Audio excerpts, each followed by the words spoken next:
Every Friday at 6 o'clock, my daughter called without fail. For 10 years, that phone rang like clockwork. Last Friday, it didn't. I told myself she was busy. Overtime at the hospital, a dead battery. But by midnight, after 7 unanswered calls, I knew something was wrong. So I drove to her house quietly at dawn, planning not to overreact. The driveway was empty. The curtains were drawn. Then I heard something move inside her daughter's closet, a faint rustling sound, like fabric shifting against the wall. When I opened that door, what I found left me shaking. I'm truly grateful you're here with me right now. It means more than you know. Before we continue, tell me, where are you listening from today? Drop your city or country in the comments so I can see how far this story is traveling. And can I ask you something personal? How old are you? I genuinely want to know who I'm sharing these stories with. Just a gentle note. Parts of this story include fictionalized elements for storytelling and reflection. Any resemblance to real names or places is coincidental, but the message behind it is very real, and I hope it stays with you. Every Friday at 6 o'clock, my daughter Allison would call. For 10 years, that phone rang like clockwork. Last Friday, it didn't. I'm Paul Brennan, 63 years old, retired electrician living in a quiet corner of Tennessee, where the hills roll gentle and folks still wave when they pass your house. For 40 years, I made my living tracing circuits, finding where the current went wrong, fixing what was broken. You'd think after all that time working with my hands, retirement would feel earned, peaceful even. It did mostly, especially on Fridays. 6 o'clock sharp, every single Friday, my landline would ring. Yeah, I still use a landline, sue me. On the other end would be Allison, my only daughter, calling from her place up north, 2.5 hours away by highway, but she might as well have been right there in my kitchen. That's how close we've always been. "Hey, Dad," she'd say, and I'd hear that smile in her voice. The same smile she'd had since she was 8 years old, standing in my workshop, asking why this wire went here and that one went there. "Because everything connects, sweetheart," I'd tell her. "You just have to trace it back to the source." She became a nurse instead of an electrician. Said she wanted to help people in a different way. I couldn't argue with that. Allison had a gift for caring, for making folks feel safe when they were at their most vulnerable. That's what good nurses do. That's what she did. Our Friday calls usually lasted an hour, sometimes more. She'd tell me about her shifts at regional hospital. The long ones, the hard ones, the ones that made her question everything until a patient smiled and said thank you. I'd tell her about my week, the garden, the leaky faucet I'd finally fixed in the guest bathroom, how Mrs. Patterson down the street still brought me casseroles, even though I kept telling her I could cook just fine.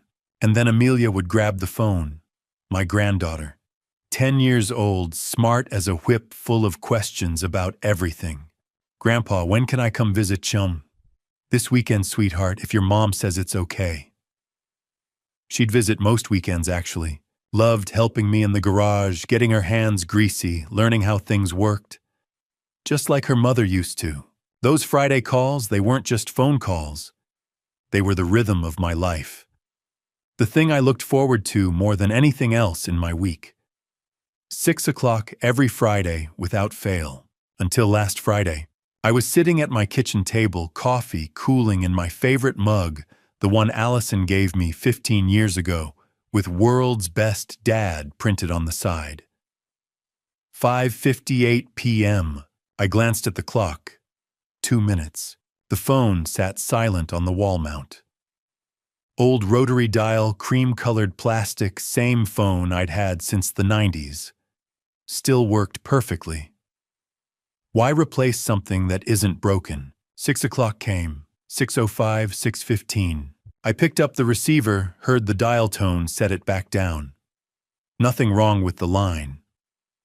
So I dialed Allison's number, the one I'd memorized the day she moved into her own place 11 years ago. It rang and rang and rang. Then her voicemail. Hi, you've reached Allison. I can't come to the phone right now, but leave a message and I'll call you back. Hey, sweetheart, it's Dad. Just checking in since I didn't hear from you. Give me a call when you get a chance. I hung up, told myself she was busy, late shift probably. Allison worked hard, sometimes pulled 12-hour days when the hospital was short-staffed. She'd call back soon, except she always called on Fridays, always. Even when she was exhausted, even when Amelia was sick, even during that terrible flu season 3 years ago when she'd been working doubles for 2 weeks straight.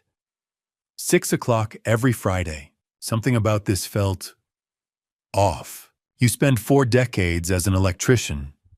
You develop a sixth sense for when something's wrong. That tingling at the base of your skull when you're staring at a perfectly normal-looking circuit.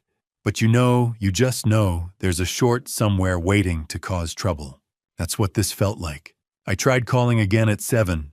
Voicemail. 8 o'clock. Voicemail. 9 o'clock. Straight to voicemail this time. Phone was off, or dead battery maybe. I thought about Kevin then. My son-in-law. Married to Allison for 11 years, father to Amelia, financial advisor with an office downtown. Nice enough guy on the surface. Polite. Smiled at family gatherings. But lately, past few weeks, maybe a month, something about him had felt off too. The last time I'd seen him was 3 weeks back when Amelia visited for the weekend. I'd asked Kevin about work making conversation, and he'd gotten twitchy. Changed the subject fast, and his eyes, they didn't quite meet mine when he answered. 40 years tracing faulty wiring teaches you to spot the signs, the little inconsistencies, the things that don't quite add up. But I pushed the thought away. Kevin was fine. Allison was fine. They were probably just having a quiet evening. Movie night, maybe. Amelia asleep early. 10 o'clock, I called again. Voicemail. 11 o'clock. Voicemail. By the time midnight rolled around, I'd called 7 times. 7 calls, 7 voicemails, no answer. My coffee had gone cold hours ago. The house felt too quiet. That tingling sensation at the base of my skull had turned into something heavier, something that sat in my chest like a stone. I stood at my kitchen window, looking out at the empty street, the streetlights casting orange pools on the pavement. Somewhere out there, 2.5 hours north, my daughter wasn't answering her phone. My granddaughter wasn't asking me when she could visit next. Everything connects, I'd told Allison when she was 8.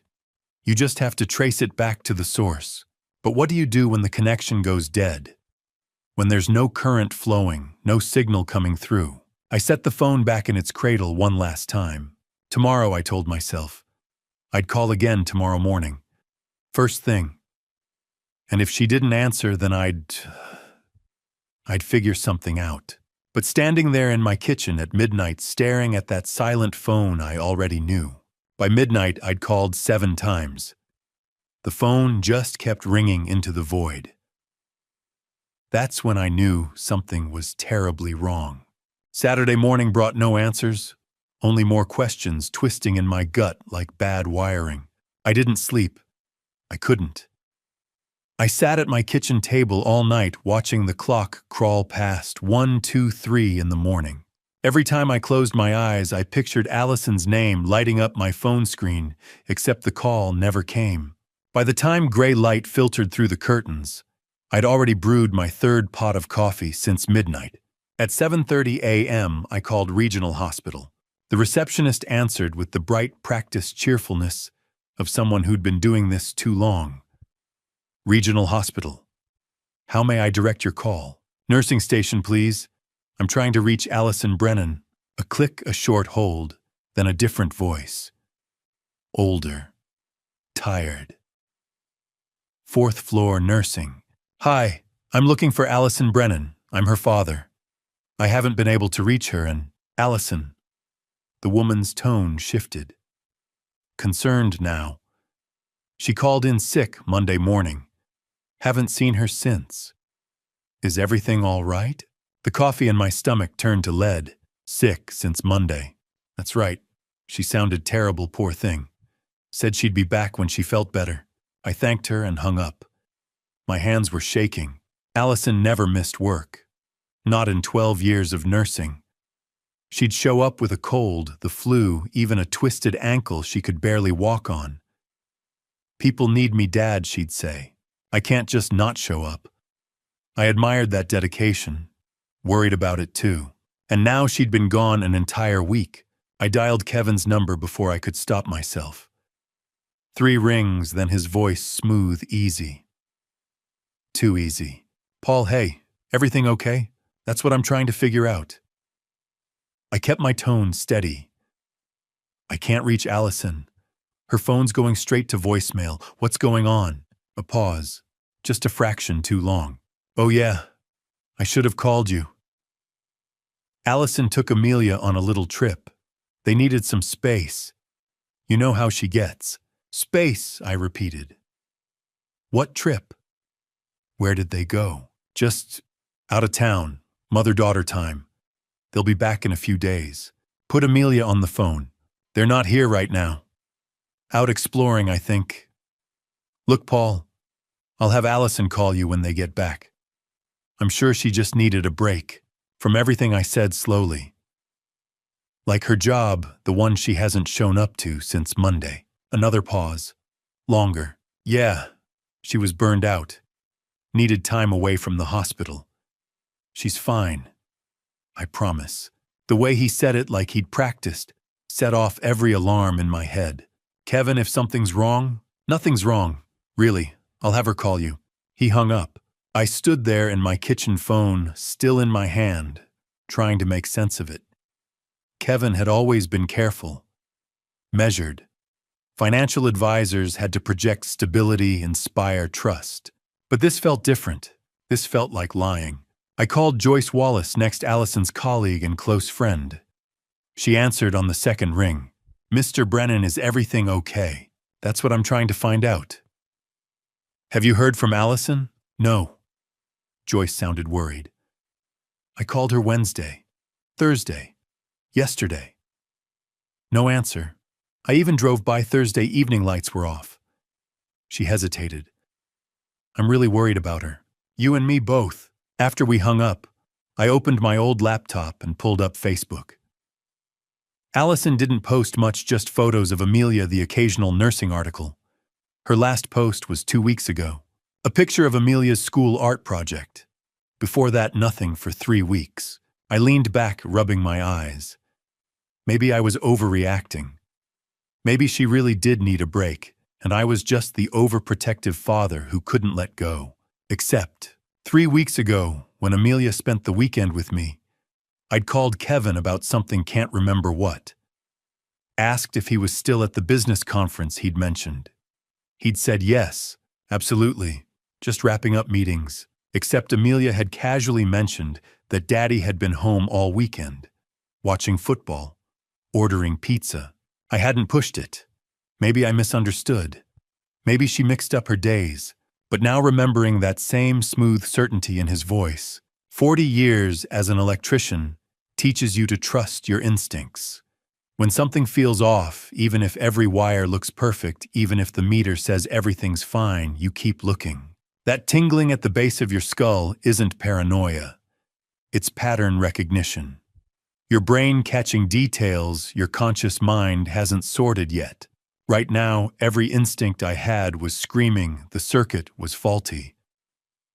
That somewhere in this situation, something had gone catastrophically wrong. I checked the clock.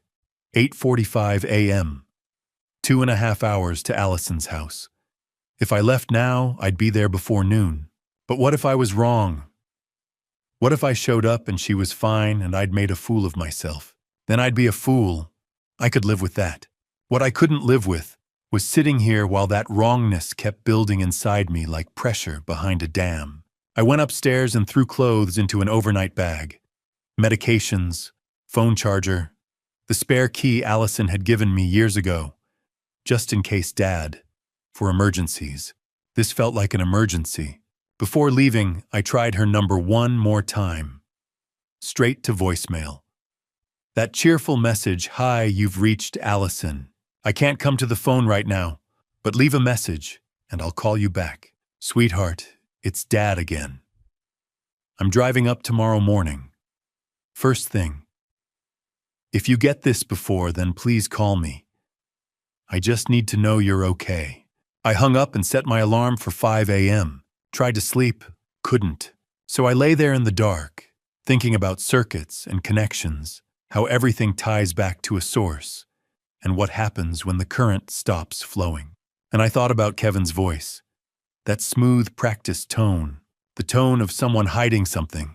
I tightened the zipper on my bag and set it by the door. Something told me I needed to get there fast. I just didn't know I was already 6 days too late. The sunrise painted the Tennessee hills in amber and rose, but I barely noticed. My truck hummed along the empty highway at 5:30 in the morning, carrying me toward a world that felt 2.5 hours and a lifetime away. The coffee in my thermos had gone cold, but I kept sipping it anyway. Anything to steady my hands on the wheel. I'd made this drive hundreds of times. Every major holiday, every birthday. Whenever Allison needed help with something around the house that Kevin couldn't or wouldn't fix.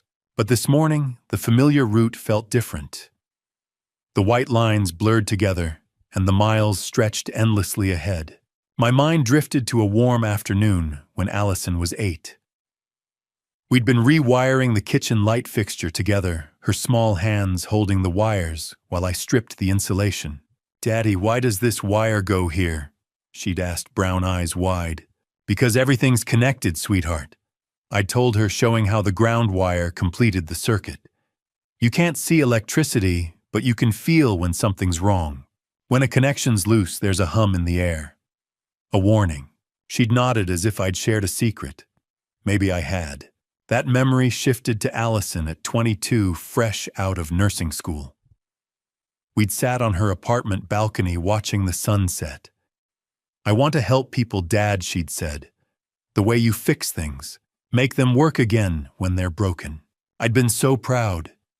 She'd found her own way of completing circuits, healing people instead of wiring houses. Then came the wedding 11 years ago.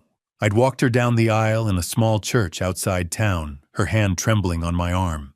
Kevin stood at the altar in a rented tuxedo, polished smiles and confident gestures. Something about him had felt off even then, like a wire that looked fine but carried too much resistance underneath. I'd mentioned it carefully the week before. "Dad, I love him," she'd said. "Isn't that enough?" After that, I kept my doubts to myself. What kind of father ruins his daughter's happiness? I'd smiled, shaken Kevin's hand, and told myself I was overprotective. Now, 10 years later, I wondered if I should have trusted my instincts. The highway stretched on. I passed a rest stop, a gas station, a town I'd never heard of. My thoughts circled the last few months. Kevin had been coming home later and later, or so Allison mentioned during our Friday calls. "He's busy with work," she'd say, but her voice always sounded tight, like a wire pulled too far. 3 weeks ago, I'd driven down for Amelia's birthday. We'd been on the porch steps eating ice cream when she asked something that still tightened my chest. "Grandpa, what do you do when someone lies to you?" I looked at her serious little face, chocolate smeared on her chin. "Why do you ask, honey?" She shrugged, suddenly interested in her shoelaces.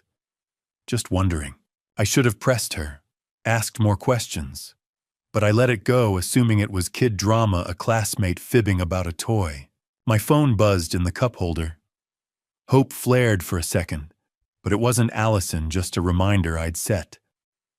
I grabbed it anyway and dialed Kevin again. 4 rings, then voicemail. "This is Kevin Marshall. Leave a message." "Kevin, it's Paul," I said, keeping my voice steady. "I'm on my way to the house. If Allison and Amelia are there, have her call me immediately. If they're still on this supposed trip, I need proof. A photo, a video call, something. I'll be there in less than an hour." I hung up and set the phone down. 40 years I'd worked with electricity. 40 years of learning to sense a problem before I could see it. When a circuit's about to fail, there's a prickling at the back of your neck, a hum you can't quite hear, but somehow know is there. That's what I'd felt all weekend. That warning hum. Kevin's smooth excuses, his convenient explanations, his perfectly calibrated tone, they were wrong. Like a wire carrying too much current ready to spark. The hills flattened as I neared the suburbs. Neat rows of identical houses appeared, white siding, small yards, two-car garages. This was where Allison had built her life, where Amelia learned to ride a bike and started 4th grade. I turned onto Oakwood Drive and slowed. Number 47. The house looked quiet. Too quiet. No car in the driveway. No lights in the windows. The lawn needed mowing, and a package sat on the porch steps, cardboard corners darkened by damp air. I pulled over across the street and killed the engine. For a long moment I sat gripping the steering wheel, staring at my daughter's house. Every instinct screamed at me to march up to that door and kick it open if I had to. But I forced myself to breathe, to think like an electrician. I crossed that quiet street like a man walking toward his own judgment. Kevin's silver sedan wasn't in the driveway, just an empty concrete slab with an oil stain in the center. Every curtain in the house was drawn tight. The morning sun hit the windows at an angle that made them look like closed eyes. I climbed the porch steps, my boots heavy on the wood. A package sat by the door, its cardboard edges soft with morning dew. The label showed a delivery date from 5 days ago. I knocked.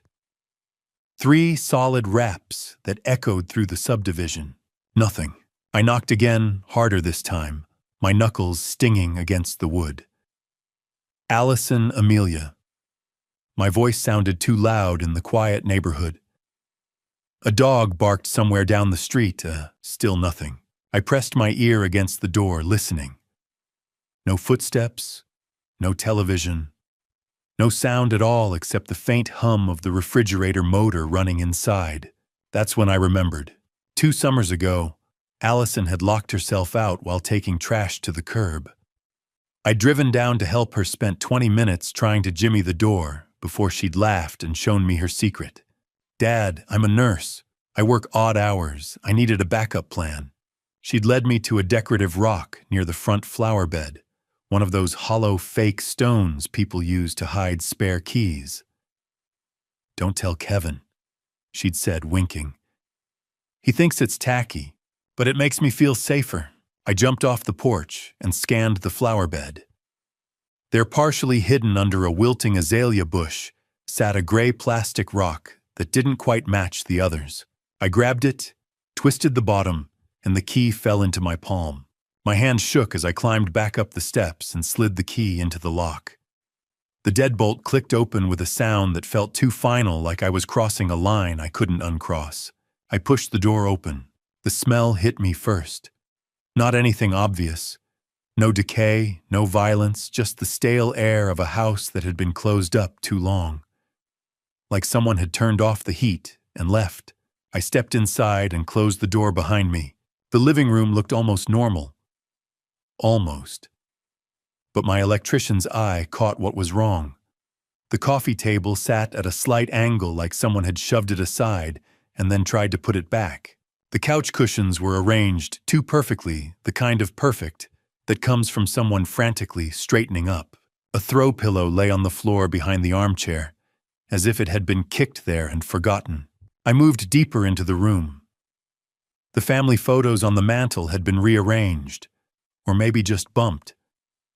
The carpet showed vacuum lines, but they ran in odd directions, overlapping in places, like someone had cleaned in a hurry, without thinking about the pattern. "Aunt Allison, I called out." My voice sounded strange in the empty house. "Amelia?" No answer. I walked into the kitchen. It was spotless. Too spotless. The counters gleamed. The sink shone. Even the stovetop looked freshly scrubbed.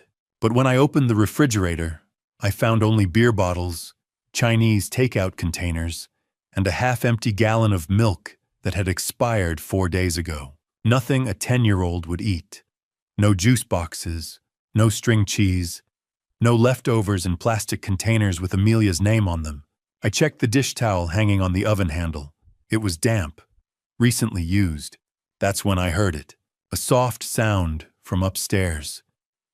So faint I almost thought I'd imagined it. A scratching like fingernails against wood. My heart hammered against my ribs.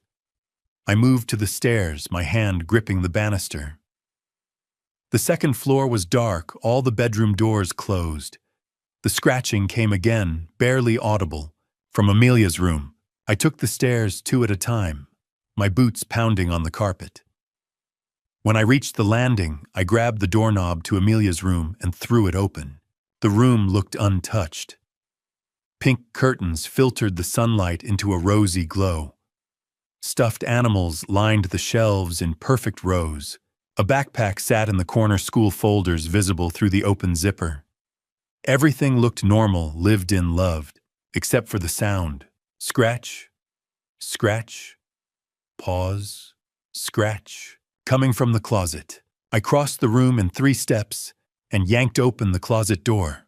There, curled up behind a pile of winter coats, was Amelia, my granddaughter.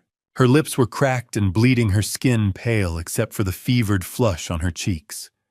Her eyes, glassy and unfocused, barely registered my presence. Her small hands clutched the stuffed bunny to her chest, the same faded blue rabbit Allison had bought her 7 years ago. Its fur was matted with tears and sweat. "Grandpa," she whispered, her voice like dry leaves scraping against pavement. I dropped to my knees and gathered her into my arms. She weighed nothing, just bones and burning skin. When I pressed my hand to her forehead, the heat scared me. Her breathing came in shallow gasps, each one a struggle. "I've got you, sweetheart," I said, my voice breaking. "I've got you." She looked up at me, and for a moment I saw recognition in her eyes. "Grandpa." I heard Mama scream, and then everything went quiet. My hands shook as I pulled out my phone and dialed 911. 911, what's your emergency? "I need an ambulance," I said, trying to keep my voice steady. 47 Oakwood Drive. My granddaughter, she's 10 years old. Severe dehydration, high fever. She's been alone for... My voice caught. "Please hurry."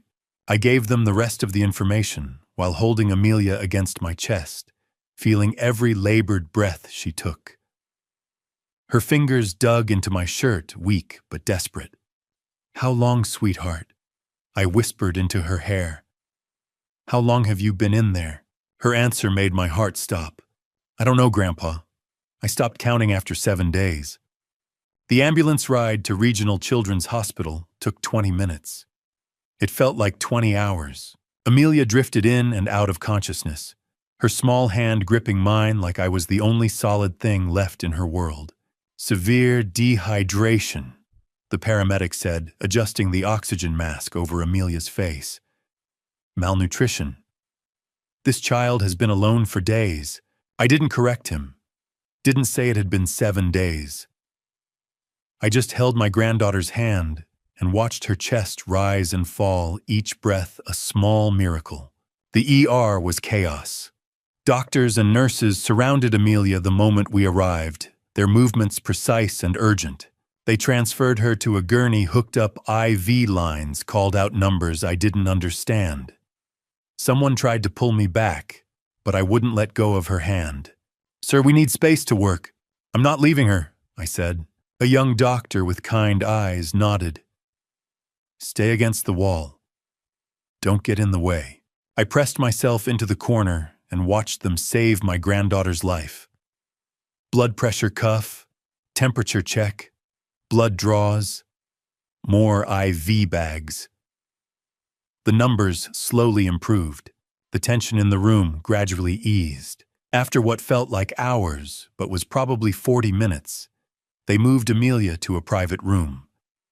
The IV drip continued steady and rhythmic. Monitors beeped softly.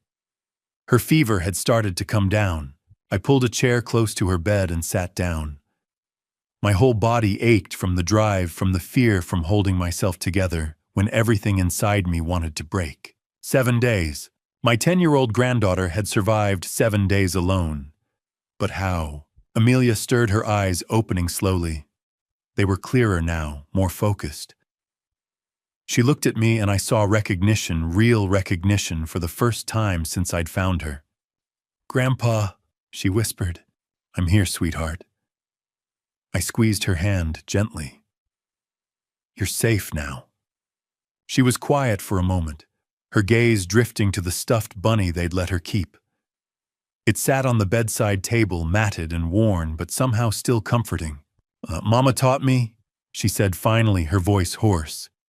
"In case something bad happened." My throat tightened. "What did she teach you?" Amelia's eyes filled with tears.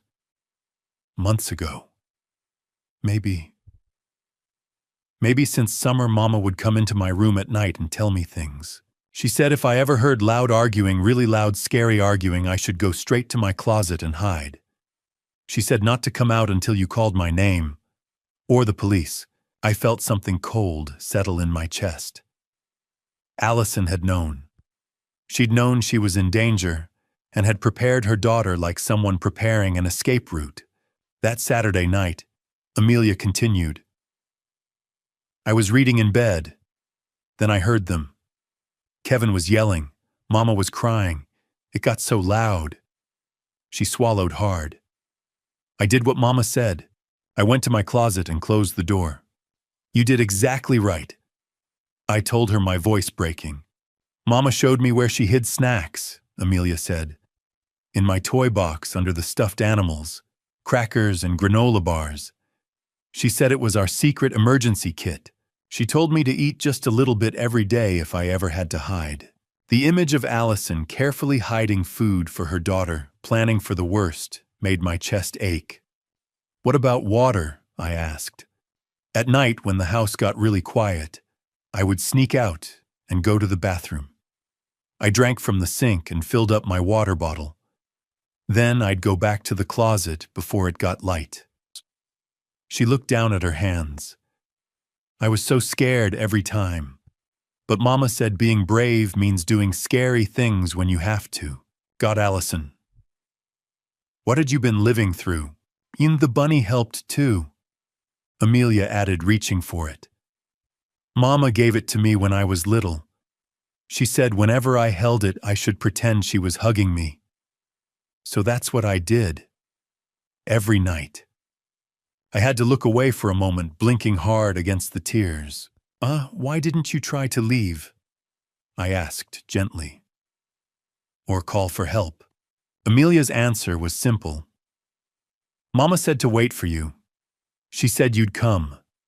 She said you always keep your promises, and you promised to call every Friday. So if you didn't call, you'd come looking. She told me to wait for you, Grandpa. Nobody else." The weight of that trust, Allison's faith in me, Amelia's patience, nearly broke me. My daughter had spent the last months of her life teaching her child how to survive without her. She'd hidden food, rehearsed instructions, made plans for a future where she wouldn't be there. She'd known Kevin was dangerous, and she'd done everything she could to protect Amelia. But she hadn't been able to save herself. "Oh, you did so good, sweetheart," I whispered, taking Amelia's hand again.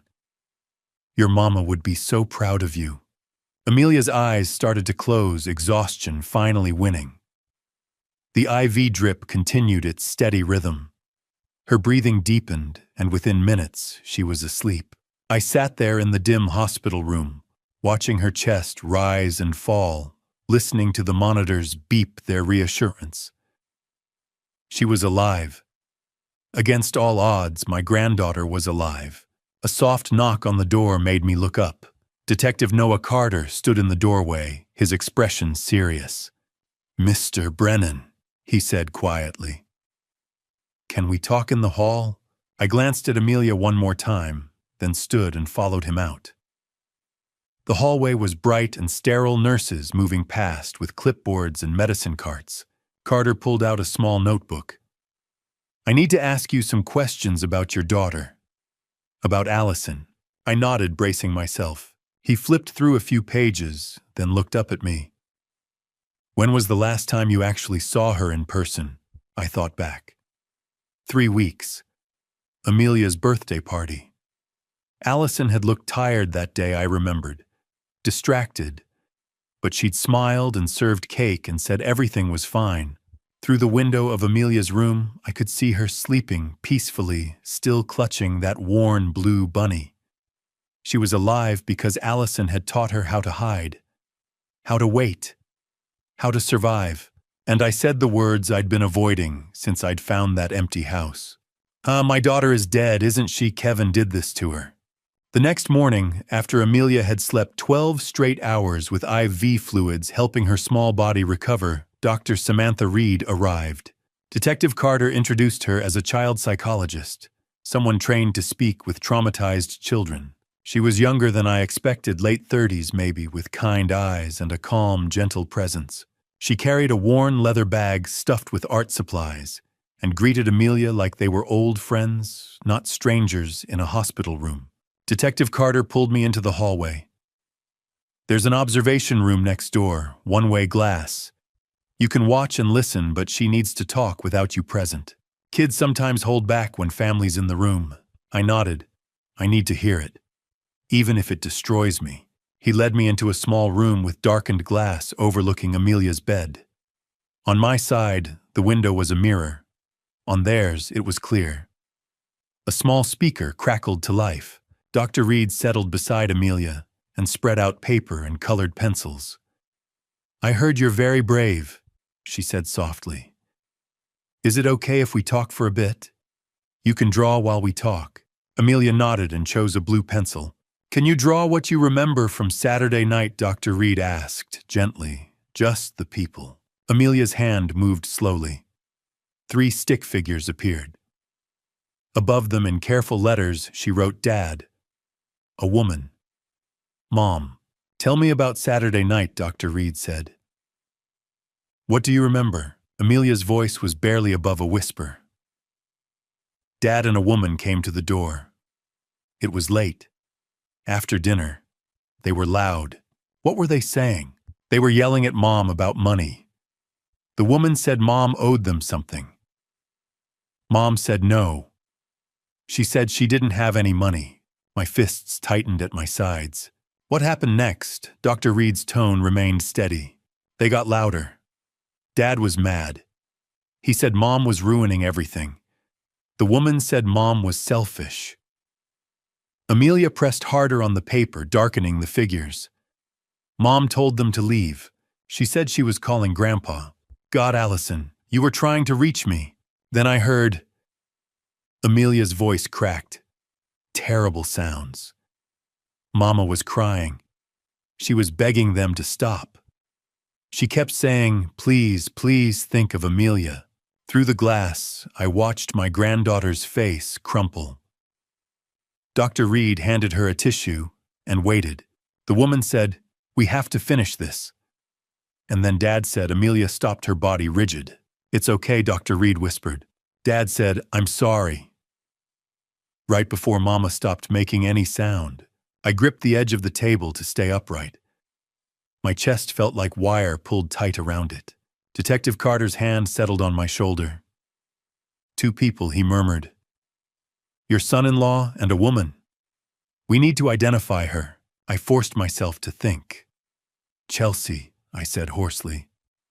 "Kevin mentioned someone named Chelsea once. An ex. He said it was over.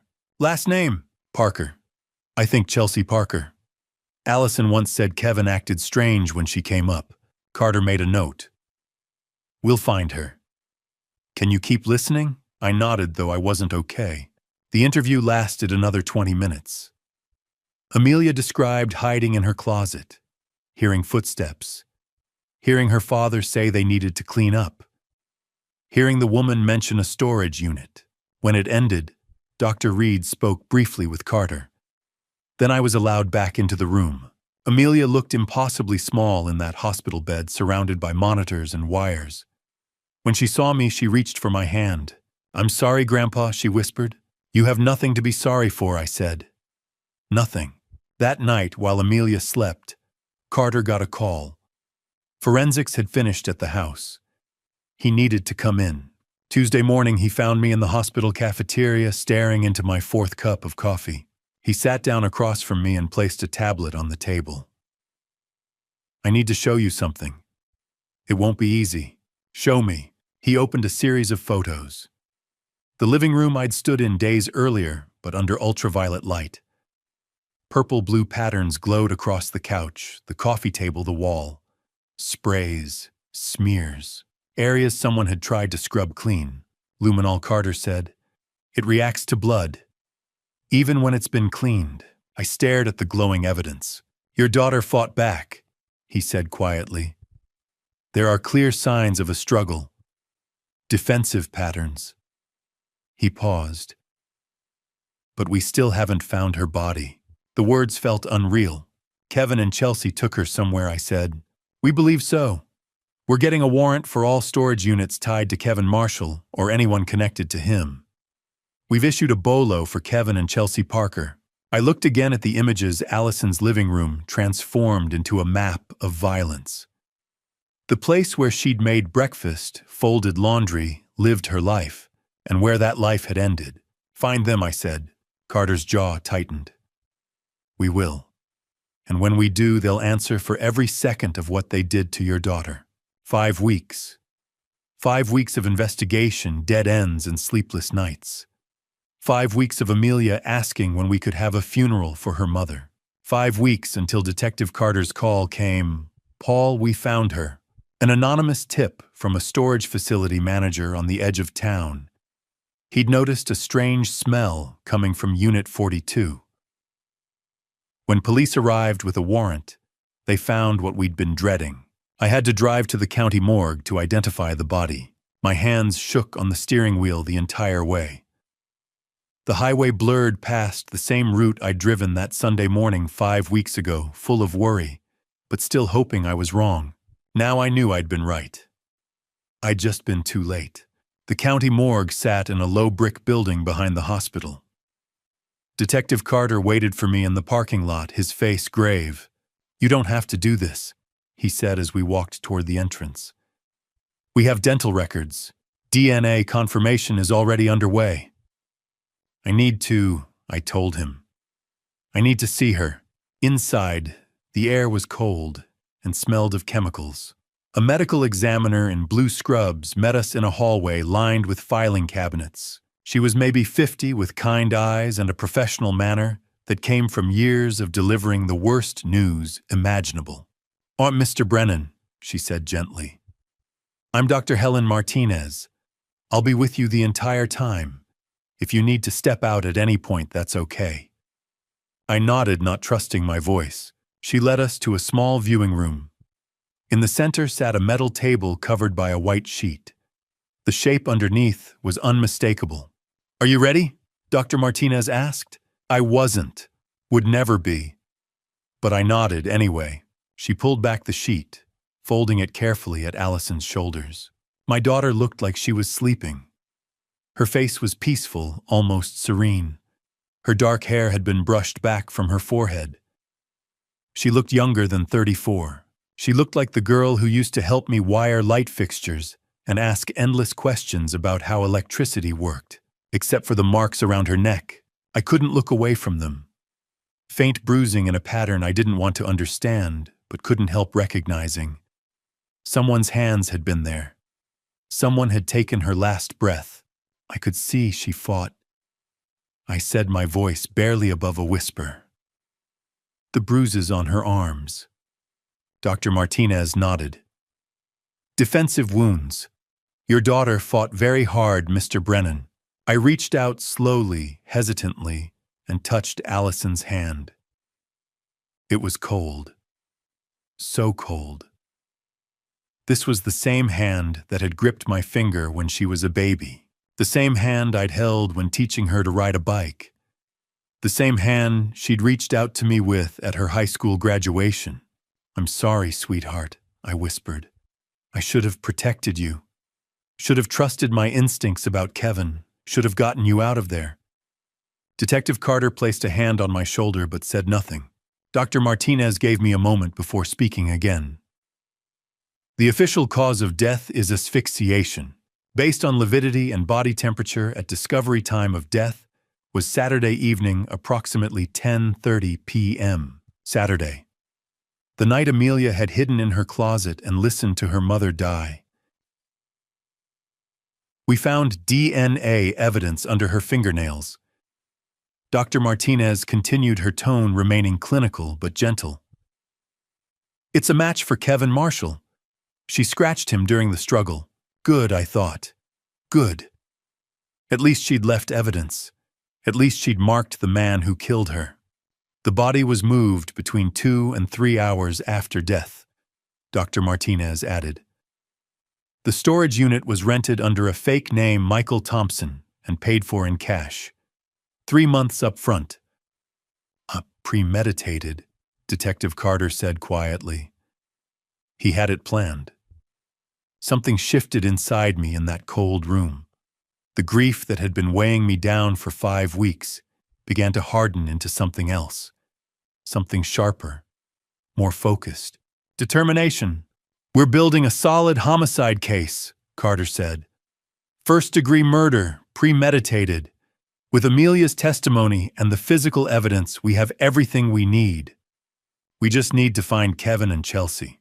I looked down at Allison one more time. My strong, brave daughter, who'd spent her last months teaching her child how to survive. Who'd fought her killers even knowing she couldn't win. Who'd loved Amelia enough to prepare for the worst. How long? I asked Dr. Martinez. How long until we can have a funeral? We'll release her body within the week. The autopsy is complete. I nodded. At least Amelia could say goodbye properly. At least we could give Allison the dignity Kevin had stolen from her. I leaned down and kissed my daughter's forehead one last time. Cold. So cold. He will pay, I whispered against her skin. Kevin Marshall will spend the rest of his life in prison thinking about what he did to you. I swear it. When I straightened up, Detective Carter was watching me carefully.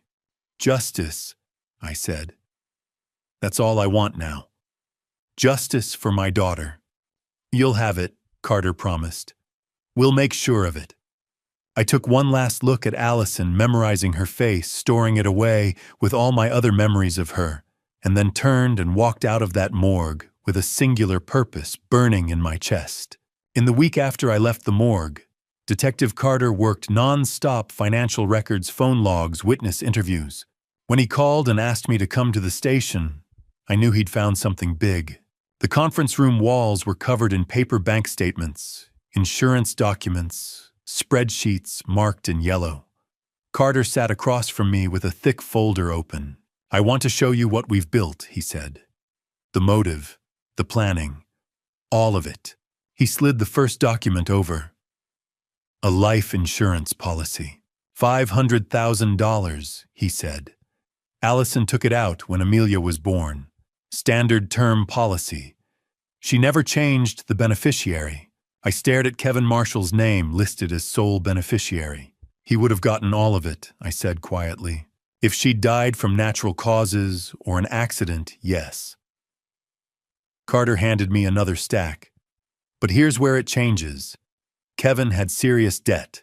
He spread out credit reports and bank statements. Total debt, $385,000. The numbers blurred together. $250,000 lost in a Ponzi scheme, Carter continued. He was recruited by a man named Robert Miller, guaranteed cryptocurrency returns. The operation collapsed. Kevin lost everything he invested and had borrowed heavily to put in more. And the rest, casino gambling, $135,000. Maxed credit cards. Personal loans. He was drowning. Carter turned his tablet toward me. Browser history from Kevin's laptop. 3 weeks before Allison died, he searched, "How long does life insurance pay out after death?" My hands curled into fists. He planned it. He looked at my daughter and saw $500,000. "There's more," Carter said. He passed me a handwritten statement. "Your neighbor, Mrs. Gladys Whitmore, 70 years old, lives 2 doors down." I nodded. "Sweet woman who loved to wave from her porch." She saw a silver SUV parked outside Allison's house Saturday night around 10. Thought it was family. It wasn't, I said. The neighbor across the street has a security camera. We pulled the footage. Grainy video filled the screen. 2 vehicles in the driveway. Kevin's black sedan and the silver SUV. Timestamp 9:45 p.m. arrival. They left together at 11:30, an hour after Allison died. An hour spent cleaning, moving her body, covering their tracks. We traced the SUV registration, Carter said. Chelsea Parker, 30 years old, lives 40 minutes away. He showed me her driver's license photo. Blonde hair, hard eyes. Kevin's ex from 10 years ago. They broke up when he married Allison, but they reconnected recently. Over 200 calls between them in the last 3 months. Long calls. She helped him, I said. She had reason to, Carter replied. Chelsea Parker has gambling debts too, around $80,000. Together they were buried. That insurance policy looked like an escape. I thought of Amelia's drawing. The woman at the door. The woman who said, "We have to finish this." Chelsea Parker had been there. She had helped murder my daughter. There's another piece, Carter said quietly. He slid a statement across the table. Joyce Wallace. Allison's colleague. Allison had trusted Joyce. Joyce told us Allison came to her 2 weeks before she died. Upset. Kevin had asked her to increase the life insurance policy to $750,000. Allison refused. She told Joyce she was scared. The words hit like a blow. She knew, I whispered. Allison knew something was wrong. She did, Carter said. And when she refused to increase the policy and likely started pulling away, Kevin couldn't risk losing control. If she changed the beneficiary or filed for divorce, he'd lose everything. I pressed my hands against my eyes. My daughter had been afraid. She had seen the danger. And I hadn't pushed harder. Hadn't insisted she leave. We've issued an arrest warrant for Chelsea Parker. Carter continued. She's not in custody yet, but we'll find her. And Kevin, Carter paused. His attorney posted bail this morning. $2 million. The room seemed to tilt. He's out, with an ankle monitor and strict conditions. His lawyer argued he isn't a flight risk since his daughter is here, and there's no direct eyewitness placing him at the moment of death. Carter's jaw tightened. The judge agreed. I stood so quickly, my chair scraped across the floor. The man who killed my daughter is walking free, for now, Carter said evenly. But we're building a case that won't leave room for doubt. Financial motive, digital searches, surveillance footage, witness testimony. Your granddaughter's statement. It will be airtight. I looked down at the table, the insurance policy, the debt statements, the browser history, the security stills. A trail of greed and desperation, mapped out in black ink and pixels. Kevin hadn't acted in rage. He had calculated, planned, weighed the cost against the payout. $500,000. That was what he'd decided Allison's life was worth. And Chelsea, I asked. She'll face the same charges, Carter said. Conspiracy, first-degree murder, evidence tampering. We're not letting either of them slip away. I let out a slow breath. The grief was still there, heavy and suffocating. But beneath it, something else was forming. Resolve. That's when my real fight begins, I said quietly. Carter looked at me. Your real fight. Kevin Marshall's expensive lawyer just bought him temporary freedom. The man who took my daughter from me is walking around with an ankle monitor instead of handcuffs. I met his eyes. So yes, this is when my real fight begins. Carter didn't argue. He didn't need to. The evidence was on that table. The motive was clear. The plan was exposed. Now it was a matter of finishing what they had started in that courtroom, making sure Kevin Marshall and Chelsea Parker paid for every choice they made. And I would be there for every step of it. Fighting the legal system felt like repairing live wiring in the dark. Every time I thought I'd found the right connection, something else sparked and failed. 2 days after Kevin posted bail, his defense attorney made his move. Gerald Hawkins was exactly what I'd imagined: silver-hair tailored three-piece suit, a man who billed more per hour than I once earned in a week. He didn't hesitate. Kevin filed a police report claiming I had kidnapped Amelia from his house.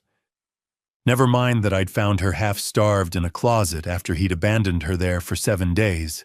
Never mind that he and Chelsea had murdered my daughter. According to his version, I was an unstable grandfather who had broken in and stolen his child. Then came the motions filed so fast I could barely keep track.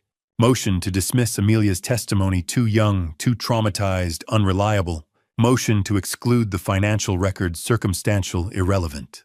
Motion for a restraining order Paul Brennan prohibited from coming within 500 feet of Kevin Marshall, or contacting him in any way. And then Kevin went on local television. I watched it at Joyce's house, gripping the arm of her couch. Kevin sat in a neutral, tasteful living room, not Allison's house, wearing a solemn expression. "I'm innocent," he said calmly. "This is a tragedy for everyone involved. But my father-in-law has never accepted me.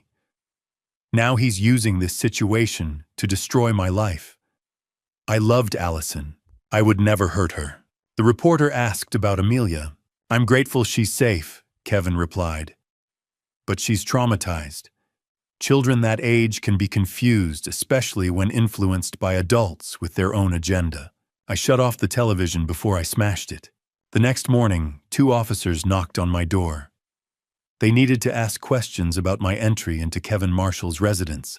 I sat in an interrogation room for 3 hours while they dissected every detail. Yes, I entered the house. Yes, I used the spare key Allison had given me years ago. Yes, technically I had trespassed. And yes, if Kevin had tried to physically block me from reaching my granddaughter, I would have pushed him aside. "You understand this puts you in a difficult position," one officer said carefully. "Breaking and entering. Potential custody interference. If you're perceived as unstable or aggressive, you could lose guardianship." The message was clear. Back off or risk losing Amelia. That afternoon, I withdrew $5,000 from my retirement savings and hired Margaret Dawson, a family attorney Joyce recommended. It was money meant for Amelia's future college medical emergencies, whatever she might need. Now it was going to legal fees. "You need protection," Margaret said at our first meeting. "Kevin's team will attack your credibility relentlessly. We have to be proactive." I signed the retainer agreement and tried not to think about how that money had been set aside for my granddaughter, not for fighting her father's lies. Joyce came by that evening with a casserole and resolve. "I'll watch Amelia whenever you need," she said. "Emma's been good for her. They're close in age.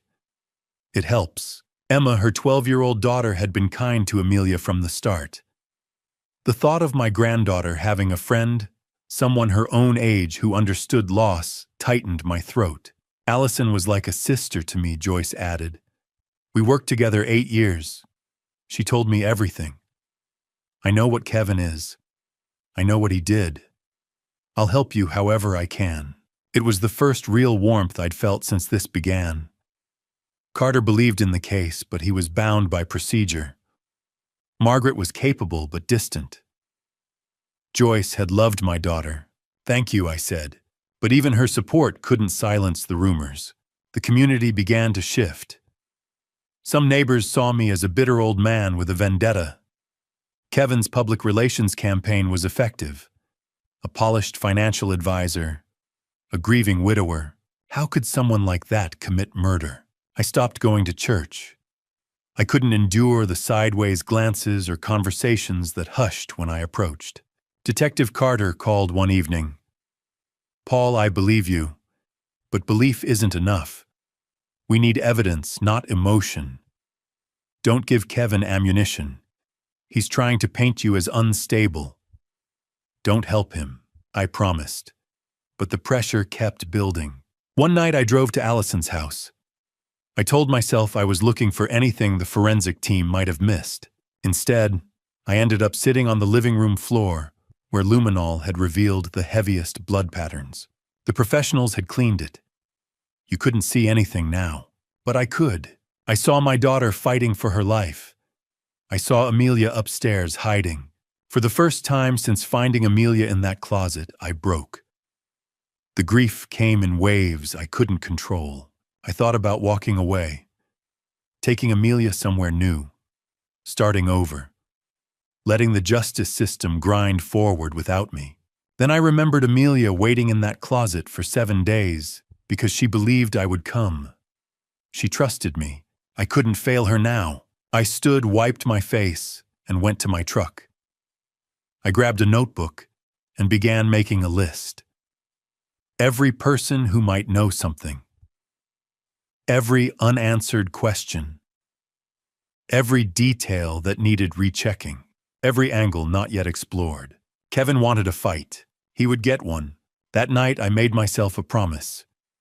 I would knock on every door, call every witness, follow every lead. Kevin Marshall had money lawyers and a polished public image, but I had something stronger. I had the truth, and I had a father's love that would never quit. 2 months after I found Amelia in that closet, I almost lost everything. Kevin's lawyer had filed a motion to dismiss the entire case. Lack of evidence, they claimed, and the judge was listening. I sat in the courtroom gallery, hands clenched on the wooden bench in front of me, watching Gerald Hawkins make his argument. He stood at the defense table in his expensive suit, every word precisely calculated. Your Honor, the prosecution's case rests entirely on circumstantial evidence. There is no eyewitness to the alleged crime. No murder weapon has been recovered.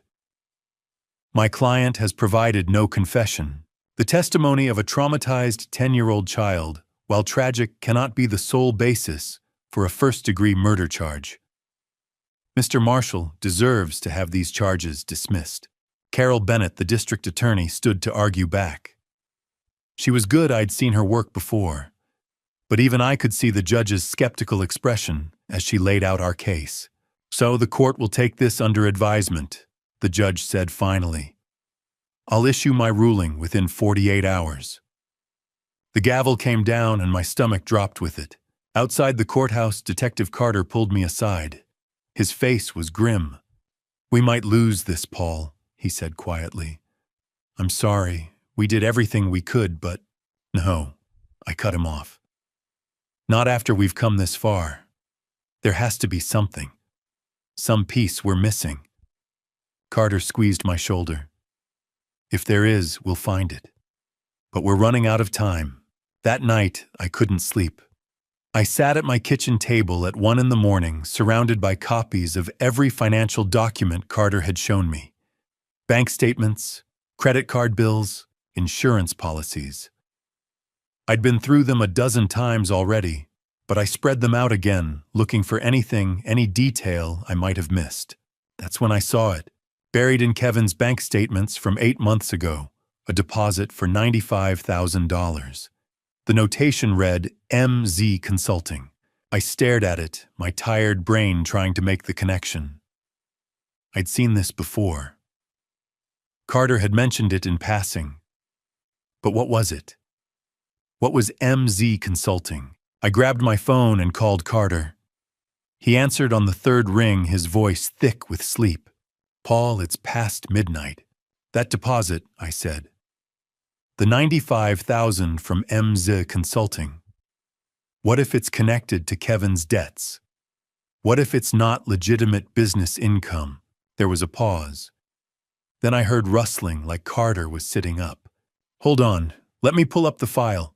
I waited, my heart pounding, while he searched through his computer. MZ Consulting, Carter said slowly. I flagged it as unusual income, but Kevin's tax returns showed it as consulting fees. We didn't dig deeper because, he trailed off, because we were focused on the debts, not the income. Can you dig deeper now? I asked. I'll start first thing in the morning. He called me back 6 hours later. I hadn't gone to bed. Paul, you might have just saved this case, Carter said, and I could hear the excitement in his voice. MZ Consulting is a shell company, And it's connected to a Ponzi scheme investigation the FBI has been running for 2 years. The same Ponzi scheme Kevin lost money in. Exactly. But here's the thing, Kevin wasn't just a victim. He was a recruiter. 2 hours later, I was sitting in a conference room at the FBI field office. Carter had arranged everything. Across from me sat Gerald Patterson, a 45-year-old accountant, with tired eyes and a weathered face. "Mr. Brennan," Gerald said, shaking my hand. "Detective Carter told me about your daughter. I'm sorry for your loss." "Thank you," I managed. "The detective said you have information about Kevin Marshall." Gerald's expression hardened. "Your son-in-law cost me everything. I lost $180,000 in that Ponzi scheme.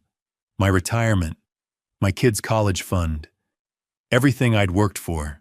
He pulled out a folder thick with documents.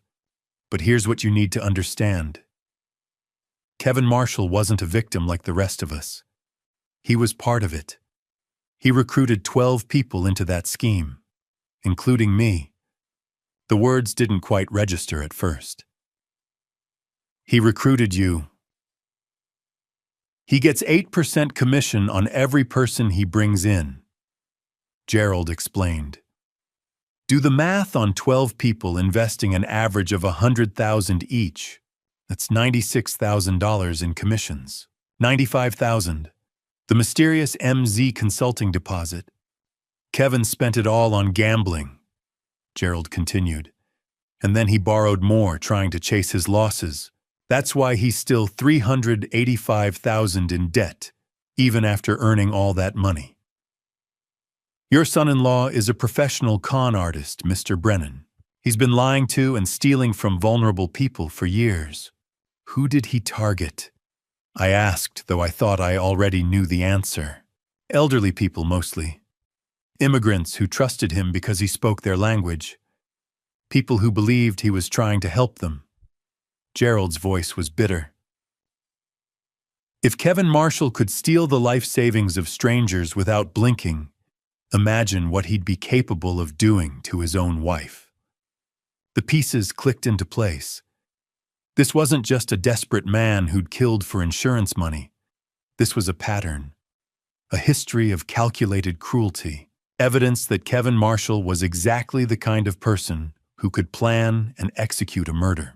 48 hours after the hearing, I was back in that courtroom, my hands gripping the bench again. But this time, Carol Bennett had new evidence to present. Gerald Patterson's testimony, the FBI's investigation, the proof that Kevin wasn't a desperate victim, but a habitual criminal. The judge looked over the documents for what felt like an eternity. Then he looked up. Based on the new evidence presented regarding the defendant's pattern of criminal behavior, the motion to dismiss is denied. This case will proceed to trial. For the first time since this nightmare began, I saw Kevin's face go pale. The confident smirk he'd worn throughout the hearing vanished. His lawyer leaned over to whisper something, but Kevin just stared straight ahead, his jaw tight. As the bailiff led him out of the courtroom, Kevin turned and looked back at me. Our eyes met, and in that moment I saw it, real fear. He'd been so confident, so certain that his money and his lawyers would save him. But justice was coming. And Kevin Marshall was finally beginning to realize that he couldn't buy his way out of this. While Kevin sat in his lawyer's office, confident and free on bail, Chelsea Parker was on the run. For 3 weeks, she'd paid cash at roadside motels, used burner phones, and jumped at every siren. The guilty always run, but they can't run forever. Detective Carter coordinated the manhunt with a precision I'd come to expect from him. He called me every few days with updates, keeping me in the loop even when there wasn't much to report. Chelsea had withdrawn cash from ATMs across 3 states, Tennessee, Kentucky, Ohio. She stayed at cheap motels, never more than 2 nights in the same place. She used prepaid credit cards and burner phones that were impossible to trace. Somewhere along the way, she dyed her hair from blonde to dark brown and started wearing glasses. "Wah, she's smart," Carter told me during one call. "Or scared enough to be careful." But everyone makes mistakes eventually. The breakthrough came from an unexpected source. Megan Parker was 27 years old and Chelsea's younger sister. I learned about her later after everything was already in motion. Carter filled me in on the details once the arrest was made. Megan had called the police tip line, her voice shaking. "Oh, I love my sister," she'd told the detective who answered. "But I can't live with what she did. A woman is dead. A little girl almost died. I can't just pretend that's okay." Chelsea had called Megan from a burner phone the night before. She'd been crying, panicking, saying things that made Megan realize how deep the trouble went. "She told me she was scared," Megan said during her interview with Carter. She said Kevin had lied to her, that she didn't know what they were really doing until it was too late. She kept saying, "I didn't know, Meg. I swear I didn't know." Carter had listened carefully, taking notes. "Your sister made a terrible mistake," he'd said gently. "But she's not a monster like Kevin Marshall. If she's willing to tell the truth, she deserves that chance." Megan had provided Chelsea's last known location, a budget inn outside Cincinnati, room 14. The arrest happened at dawn. A tactical team surrounded the motel while it was still dark. Chelsea must have seen them from her window because she tried to run. She made it out of her room and into the parking lot before 3 officers tackled her to the asphalt. Carter showed me the arrest photo later. Chelsea looked nothing like the blonde woman in her driver's license picture. Her dark hair was stringy, her face pale and gaunt. She'd lost weight. The fear in her eyes was unmistakable. "And I want a lawyer," she'd screamed as they cuffed her. Kevin said this would be easy. He lied to me about everything. At the police station, Chelsea broke down completely. "I wasn't there for the interrogation. Victims' families aren't allowed." But Carter gave me a detailed summary afterward. Chelsea had been a mess. Crying, shaking, asking for water every 5 minutes. She kept saying the same things over and over. Kevin promised we'd be together. He said Allison was keeping his money, keeping him trapped. He said she deserved it for making his life miserable. "Did Kevin tell you about the life insurance policy?" Carter had asked. Chelsea had gone quiet. Then, in a small voice, "Not at first. Not until after they'd killed my daughter." That's when Kevin had told Chelsea about the $500,000. He'd used her for the murder, then dangled the money as a reward. 2 days after Chelsea's arrest, her court-appointed public defender approached District Attorney Carol Bennett with an offer. "My client wants to cooperate," the lawyer said. "She has information about the planning, the execution, everything that happened that night. She'll testify against Kevin Marshall." "What does she want in return?" Carol asked. "Study a reduced sentence. 2nd-degree murder instead of first. 25 years instead of life without parole." That evening, Detective Carter called me at home. I was in the kitchen making dinner for Amelia when my phone rang. "Paul Chelsea Parker's lawyer has offered a deal. She'll testify against Kevin if we reduce the charge to 2nd-degree murder." My hand tightened on the phone. How much time would she serve? 25 years. She'd be 55 when she got out. I closed my eyes. 25 years. Allison would have been 59. Would have watched Amelia graduate high school, college, maybe get married. Would have had a whole lifetime that Chelsea had stolen from her. "It's not enough," I said. "Not for what she did." I know," Carter said quietly. "But without her testimony, Kevin might walk. His lawyer is that good, Paul. Gerald Hawkins will attack every piece of evidence we have. He'll say the financial motive is circumstantial. He'll claim Amelia's testimony is unreliable because she's a traumatized child. He'll create reasonable doubt.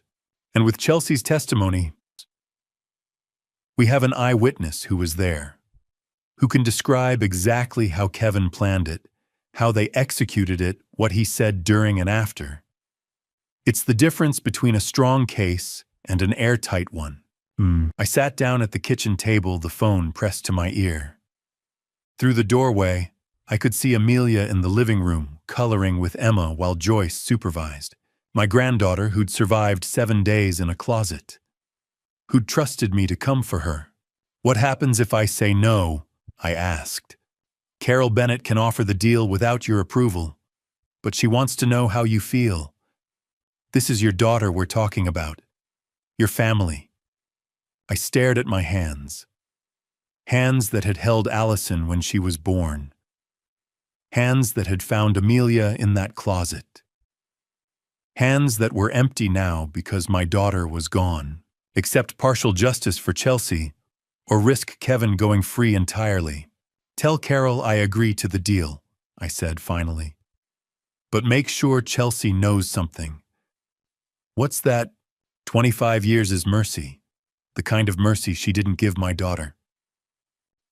3 days after I agreed to Chelsea's plea deal, I walked into District Attorney Carol Bennett's office to hear the full story. She met me at the door, her expression grave. This won't be easy, Paul, she said. You're going to hear details that stay with you. I need to hear them, I replied. I have to understand exactly what happened to my daughter. She nodded and led me to a conference room where Detective Carter was already waiting. Carol sat across from me with a thick folder between us. Chelsea Parker's testimony is crucial, she began. She was present that night. She can describe the planning, what happened inside the house, and the cover-up. Her account will support the forensic evidence and Amelia's testimony.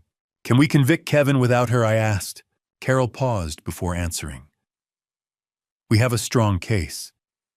The motive is clear, $500,000 in life insurance against $385,000 in debt. The forensic evidence proves violence occurred in that house. We have Amelia's statement about what she heard, and we have Gerald Patterson's testimony establishing Kevin's pattern of manipulating vulnerable people. She folded her hands. But Gerald Hawkins is one of the best defense attorneys in the state. He will challenge everything. He'll argue the financial evidence is circumstantial. He'll claim Amelia is too young and traumatized to be reliable. He will manufacture doubt. She met my eyes. Chelsea eliminates that doubt. She can describe Kevin's planning in detail, his words, his actions. She makes this case nearly impossible to dismantle. Every part of me wanted to pull back. 25 years in prison didn't feel like enough for what Chelsea had done. But then I pictured Amelia in that hospital bed, gripping my hand, asking when we could say goodbye to her mother properly. I need to make a call, I said. I stepped into the hallway and dialed Joyce Wallace. Paul, she answered. Is everything okay? I need your advice, I said. About the plea deal. Part of me wants to withdraw it. I want Chelsea to face everything. Joyce was quiet for a moment. When she spoke, her voice was steady. I loved Allison like a sister. I want Chelsea punished. But more than that, I want Kevin Marshall locked away for the rest of his life. Do whatever guarantees that. That's what matters. That's what Allison would want. She was right. When I returned to the conference room, I nodded at Carol. Let's hear it. Carol guided us down a hallway to a smaller room with a one-way mirror. On the other side, Chelsea sat at a table with her public defender and a court reporter. She didn't know I was watching. You deserve to hear this, Carol said quietly. This is her formal proffer session. I sat beside Carter. Chelsea looked smaller than I'd imagined. Her dark hair was tied back. She wore an orange jumpsuit, hands cuffed. Her eyes were swollen from crying. Carol entered the room and sat across from her. The court reporter positioned her fingers over the machine. Miss Parker, Carol began to describe how Kevin Marshall first approached you. Chelsea's voice trembled. About 8 weeks before that night, I was at a casino outside the city. I'd been gambling, trying to win back money I'd lost. Kevin found me there. We'd dated years ago before he married Allison. What did he tell you? He said his marriage was falling apart. That Allison was trying to take everything from him. He said if I helped him, we could be together and split the insurance money. My jaw tightened. How did the planning proceed? Carol asked. Kevin organized it. He rented a storage unit under a fake name and paid cash for 3 months. He bought cleaning supplies. He told me what would happen. What was supposed to happen, Chelsea swallowed. He said we'd convince Allison to increase her life insurance and sign some documents. If she refused, he said we'd have to take more serious steps. The room felt colder. Tell me about Saturday evening. We arrived around 9:45, Chelsea said. Kevin knocked. Allison opened the door. She was confused to see us together. Kevin said he needed her to sign papers. She refused. She told us to leave. Chelsea wiped her eyes. Kevin said we couldn't leave things unfinished, that we had to follow through with the plan. I gripped the armrests of my chair and forced myself to stay silent. Listening was how we would win. What happened afterward? Carol asked. Kevin took control, Chelsea said. Afterward, he used Allison's phone to send text messages. He cleaned the house with bleach. Then we moved her to the storage unit. Did you see or hear anyone else in the house? Chelsea hesitated, then nodded. As we were getting ready to leave, I heard a sound upstairs. I asked Kevin about it. He said not to worry, that we needed to leave immediately. My vision blurred. He had heard something, maybe Amelia shifting in that closet, maybe a small cough, and he chose to leave anyway.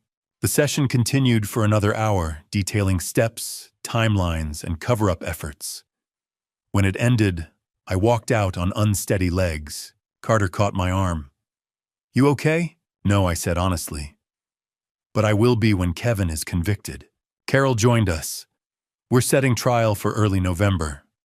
That gives us 8 months to prepare.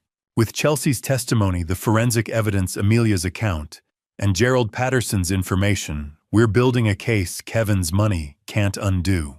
8 months. 8 more months of waiting. As I drove home that evening, I replayed Chelsea's words. Kevin had heard a sound upstairs. He had known someone might be there, and he left.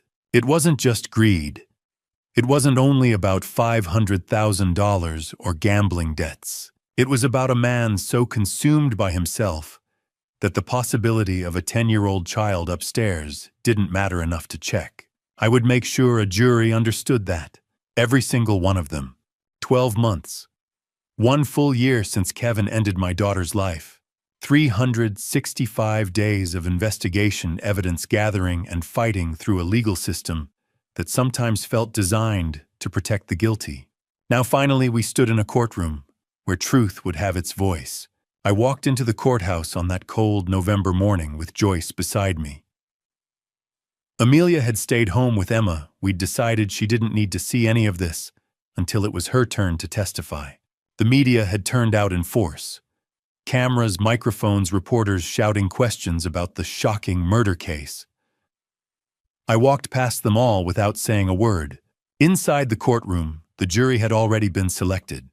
7 women, 5 men ranging from their 20s to their 60s. I'd studied each of their faces during selection, trying to read who they were, what they believed, whether they'd see through Kevin's lies. Kevin sat at the defense table in an expensive navy suit, his hair neatly trimmed, looking for all the world like an innocent man wrongly accused. That was Gerald Hawkins's strategy, make Kevin look sympathetic, while pinning everything on Chelsea Parker. All rise, the bailiff called. Judge Patricia Morrison entered and took her seat. She was in her late 50s with sharp eyes that missed nothing. Carol had told me Judge Morrison had a reputation for running a tight courtroom and not tolerating games from either side. The prosecution may give its opening statement, Judge Morrison said. Carol Bennett stood and walked to the jury box. She looked at each juror in turn before speaking. This is a case about greed. She began, her voice clear and strong. About a man who looked at his wife and saw only a paycheck. $500,000. That's the price Kevin Marshall believed Allison Brennan's life was worth. She paused, letting that sink in.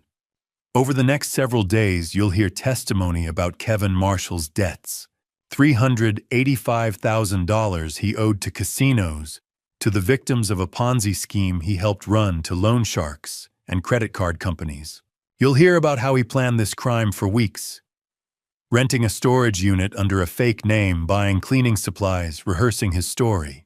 Carol's voice softened.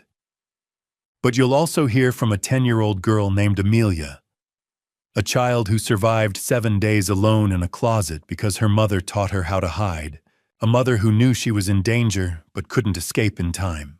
I watched the jury. Several of the women had already started to tear up. The evidence will show that Kevin Marshall murdered his wife for insurance money, Carol continued. And then he left his daughter to die because checking on her would have been inconvenient. Listen to the evidence. Look at the facts. And when you do, you'll see exactly what Kevin Marshall is, a man who values money more than human life. She sat down. The courtroom was silent.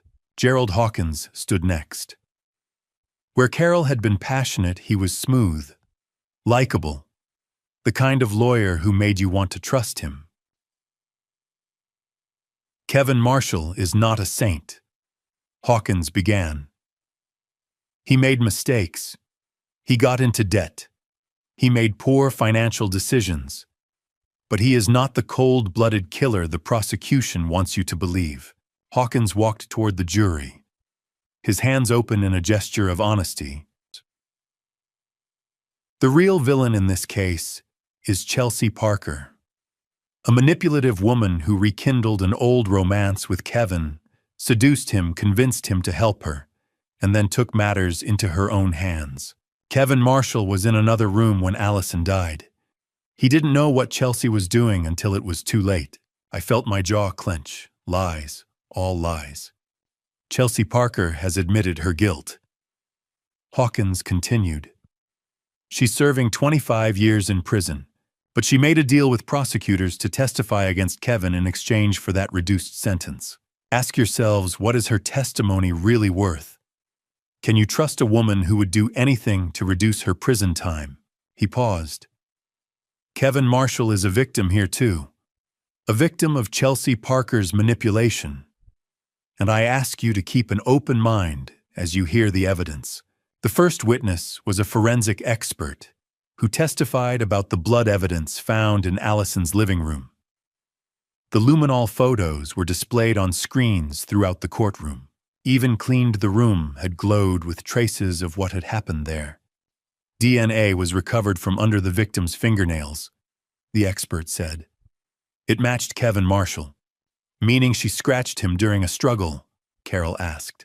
Yes. Mrs. Gladys Whitmore took the stand next. At 73, she was sharp as ever, wearing a floral dress and pearls. I saw a silver SUV parked outside the Brennan house that Saturday night, she testified. Around 10 o'clock. Are you certain of the time? Carol asked. Positive. I just finished watching my television program. On cross-examination, Hawkins tried to shake her. Mrs. Whitmore, it was dark that night, and raining. Are you sure you saw what you think you saw? Mrs. Whitmore fixed him with a look that could have frozen water. Young man, I'm 73, not senile. I know what I saw. Several jurors smiled. Then came Logan, Mrs. Whitmore's 16-year-old grandson. He looked nervous in his button-down shirt and khakis, but his testimony was clear. I was in my room playing video games with my headphones on, Logan said. Around 11 that night, I looked out my window and saw two people carrying something large wrapped in a tarp. A man and a woman. They were loading it into the SUV. Could you tell what they were carrying? Carol asked gently. No, ma'am, but it looked heavy. They were both struggling with it. Hawkins tried to discredit him. You were focused on your video game, correct? Yes, sir. But I remember because they looked suspicious, like they were trying not to be seen. The second day of trial brought more emotional testimony. Joyce Wallace took the stand, dabbing at her eyes with a tissue. Allison came to me 2 weeks before she died, Joyce said. She told me Kevin was demanding she increase her life insurance to $750,000. She refused. She was afraid of him. Did you see any signs of physical abuse? Carol asked. Yes. I saw bruises on her arm. When I asked, she said she'd fallen. But I knew better. I should have done more to help her. Courtney Mills testified next, showing text messages Allison had sent her. I need to get Amelia and me out safely, one read. Another said, I'm planning to file for divorce, but I'm scared of what Kevin will do. Finally, Dr. Joyce Hamilton took the stand. She'd been Allison's mentor when she'd first started nursing. I trained that girl. Dr. Hamilton said, her voice thick with emotion. I loved her like a daughter, and over the last 6 months I watched her become withdrawn, quiet, not herself. Did you ever speak to her about it? Carol asked. Once. I asked her if everything was all right at home. She looked at me and said, Dr. Hamilton, please pray for me. I watched the jury throughout all of it, watched their faces change as each witness testified. Some seemed increasingly skeptical of Kevin's innocent appearance. Others still looked sympathetic, wanting to believe Hawkins's story about manipulation and victimhood. But patterns were emerging. Doubt was creeping in. I needed them to see what I saw, a man who'd looked at his wife and seen only a check waiting to be cashed. When court adjourned on the second day, Carol approached the bench. Your Honor, tomorrow morning we call Amelia Brennan to the stand. The courtroom buzzed with whispers. Kevin's lawyer immediately objected, arguing that the child was too young, too traumatized. Judge Morrison overruled him. The witness will testify, she said firmly. That night I held Amelia as she cried. I don't want to see him, Grandpa. She sobbed into my shoulder. I know, sweetheart, I said, stroking her hair. But your mother taught you to be brave. Tomorrow we need that bravery one more time. For her. Before I share what Amelia said on that witness stand, I need to know you're still here with me. A 10-year-old child is about to look her father in the eyes and tell a jury the truth about what he did.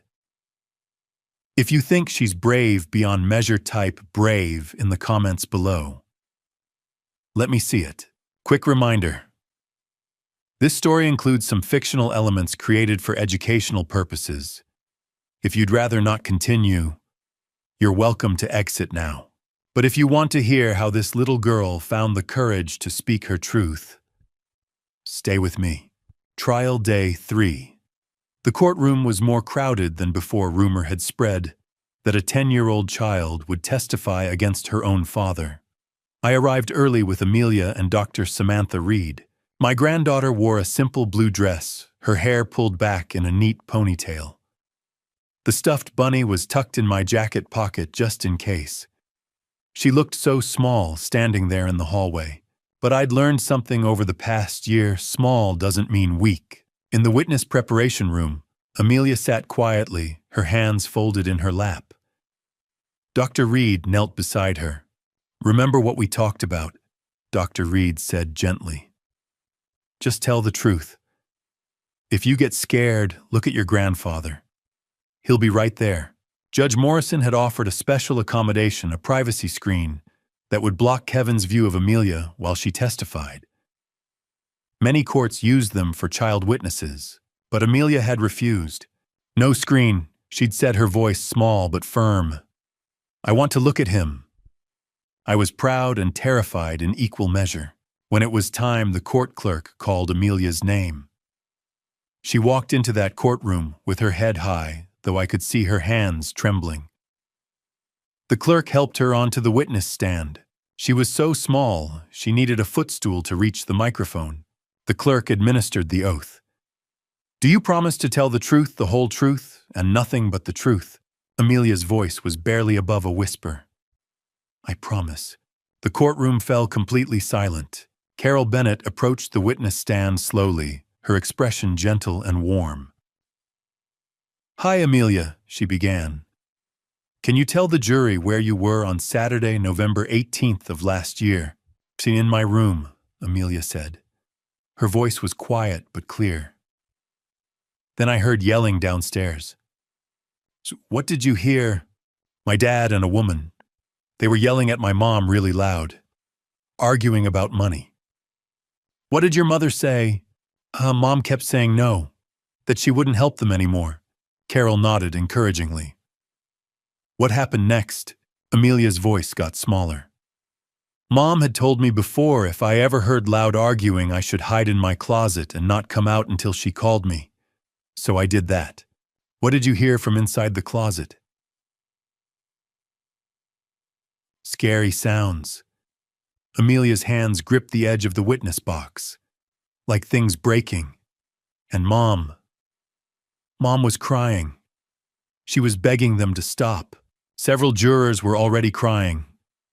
I watched their faces, saw the horror and sympathy there. "Did your mother stop making sounds?" Carol asked gently. Amelia nodded, tears spilling down her cheeks. "Yes. After my dad said, 'I'm sorry,' everything went quiet." I glanced at Kevin.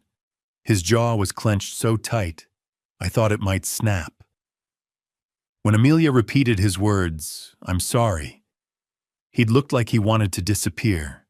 Carol let the silence stretch for a moment. Then she asked the question that mattered most. "Amelia, how long were you in that closet?" My granddaughter's voice broke. 7 days.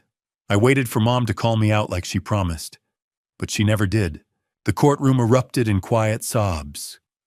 Even some of the male jurors were wiping their eyes.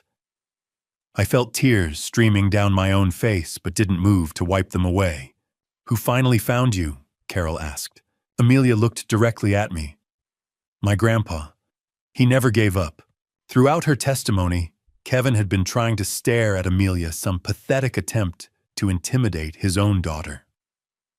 Judge Morrison noticed. "Mr. Marshall," she said sharply, "face forward. Do not look at the witness." Kevin's lawyer touched his arm, and he reluctantly turned away. When Carol finished, Gerald Hawkins stood for cross-examination.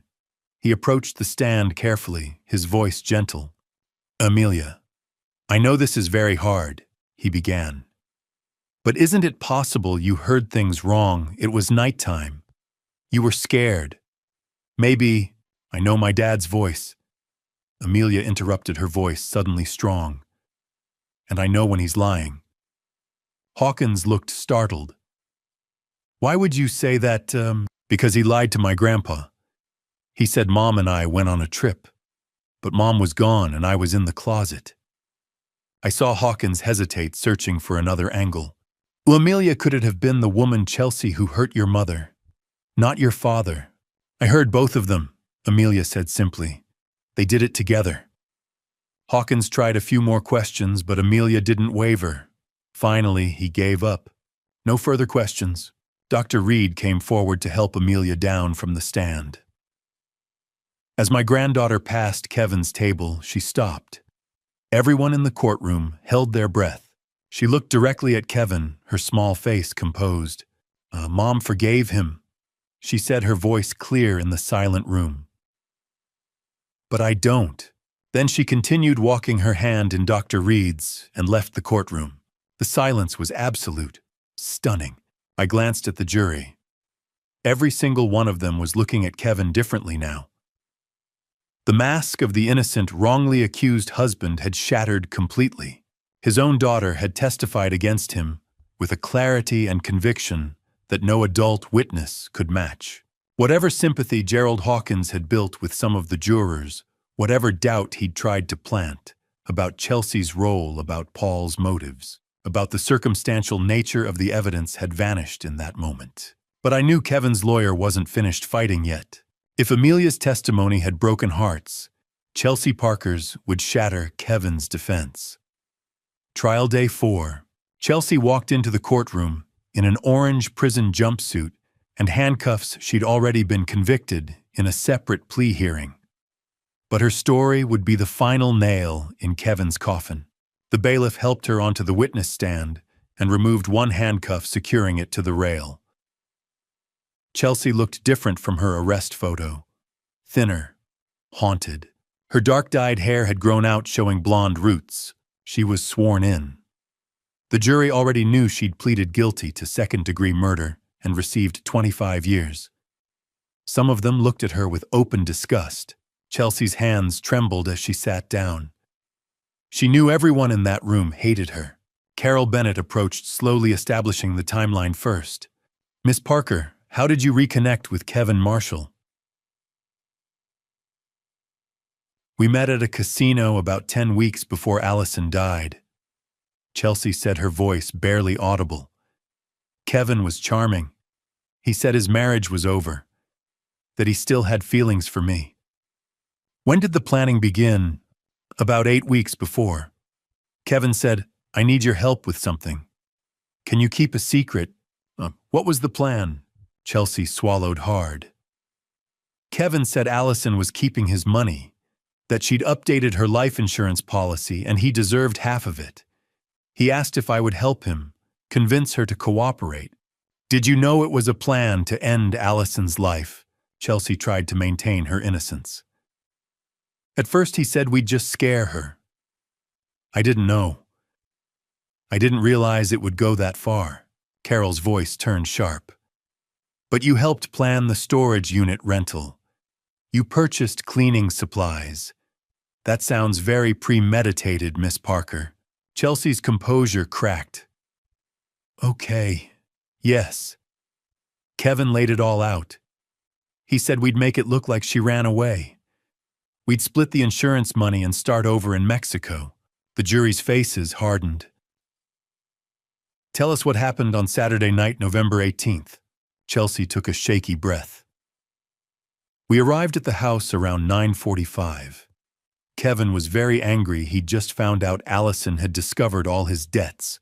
When we went inside, Kevin demanded she sign financial power of attorney papers giving him control of everything. What did Allison say? She refused, said she was done enabling him, that she was filing for divorce. What happened then? Kevin lost it." Chelsea's voice dropped to almost a whisper. "He grabbed her.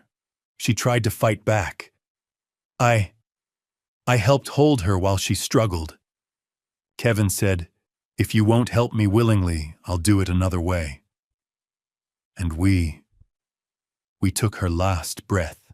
The courtroom fell into horrified silence. Carol let that sink in before asking the question that mattered most. "What happened after Allison died?"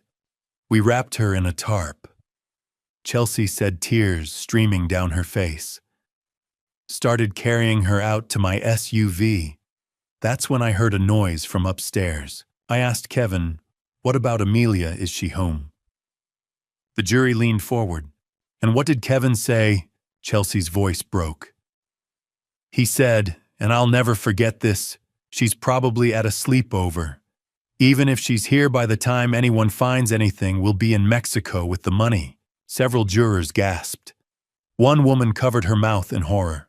Kevin had known, had heard something upstairs, and he'd deliberately chosen to leave his daughter to die rather than check on her. "What did you do to cover up the crime?" Carol continued. Kevin used Allison's phone to send fake text messages, made it look like she'd left voluntarily. He assured me the police would never suspect us." Throughout Chelsea's testimony, Kevin sat at the defense table, shaking his head, muttering lies under his breath. His lawyer kept objecting, "Hearsay, self-serving testimony." But Judge Morrison overruled most of them. When Carol finished, Gerald Hawkins stood for cross-examination. His approach was brutal. "You're lying to save yourself, aren't you?" he demanded. "You made a deal with prosecutors. 25 years instead of life. You'd say anything to get that reduced sentence." Chelsea was crying now. "Yes, I made a deal. Because I'm guilty. But Kevin's guilty too. He planned everything. Isn't it true that you manipulated Kevin? That you needed money for your gambling debts? I had debts," Chelsea admitted. "But Kevin had more. And Kevin had the life insurance policy. This was his plan." Hawkins pressed harder. How convenient to blame the man who can't run away, because he's the defendant in this case. Chelsea's composure finally shattered completely.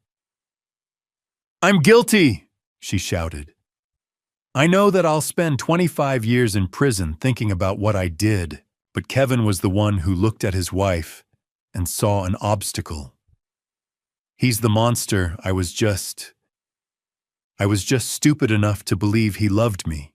The outburst stunned the courtroom. Even Hawkins seemed taken aback. Judge Morrison called for order. Chelsea was crying so hard she could barely breathe. A bailiff brought her tissues. I watched it all from the gallery, feeling absolutely nothing for Chelsea Parker. Her apologies wouldn't bring Allison back. Her tears wouldn't erase what she'd done.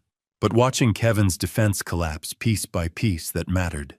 When Chelsea was finally excused, she was led out of the courtroom in handcuffs. She didn't look at anyone. Carol Bennett stood and addressed the judge. "Your Honor, the state rests its case. The foundation was solid. Forensic evidence, witness testimony, Amelia's heartbreaking account, and now Chelsea's detailed confession that corroborated everything." It was the defense's turn. Gerald Hawkins rose slowly, buttoning his expensive suit jacket.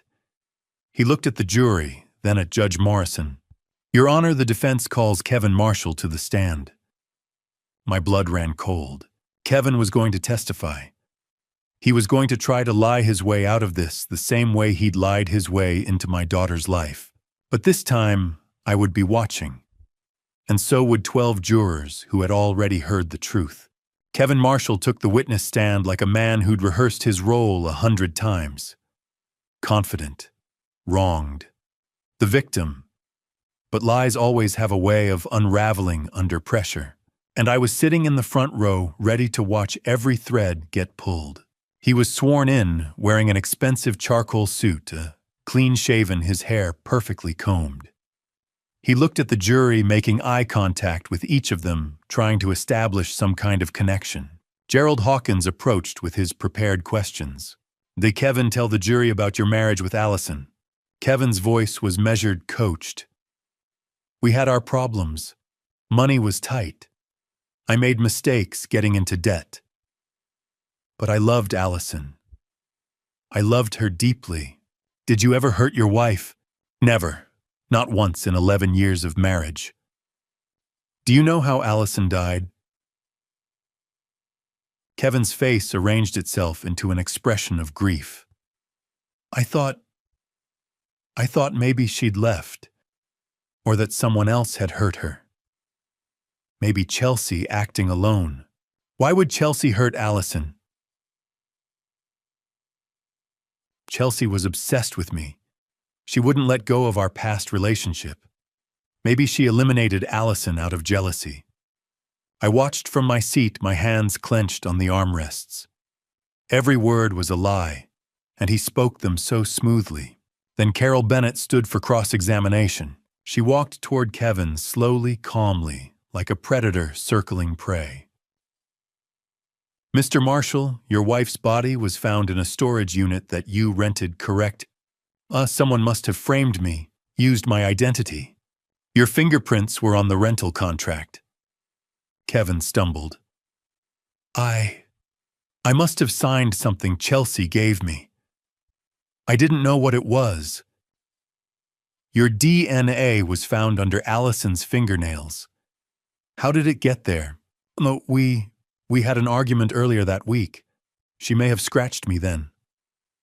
The medical examiner testified that those skin cells were fresh, from the very night she died. "I can explain," Carol cut him off. "You searched online for, how long does life insurance pay out 3 weeks before your wife died? Explain that." That was research. I'm a financial advisor. Clients ask these questions." "Name one client you advised about life insurance that month." Kevin went silent. I don't remember specific names." Carol's voice remained level, but the pressure was building. "You recruited 12 people into a Ponzi scheme and earned $95,000 in commission, correct?" That's not relevant to this case. It's relevant to your character, Mr. Marshall. You made $95,000 by lying to vulnerable people. Then you gambled it all away.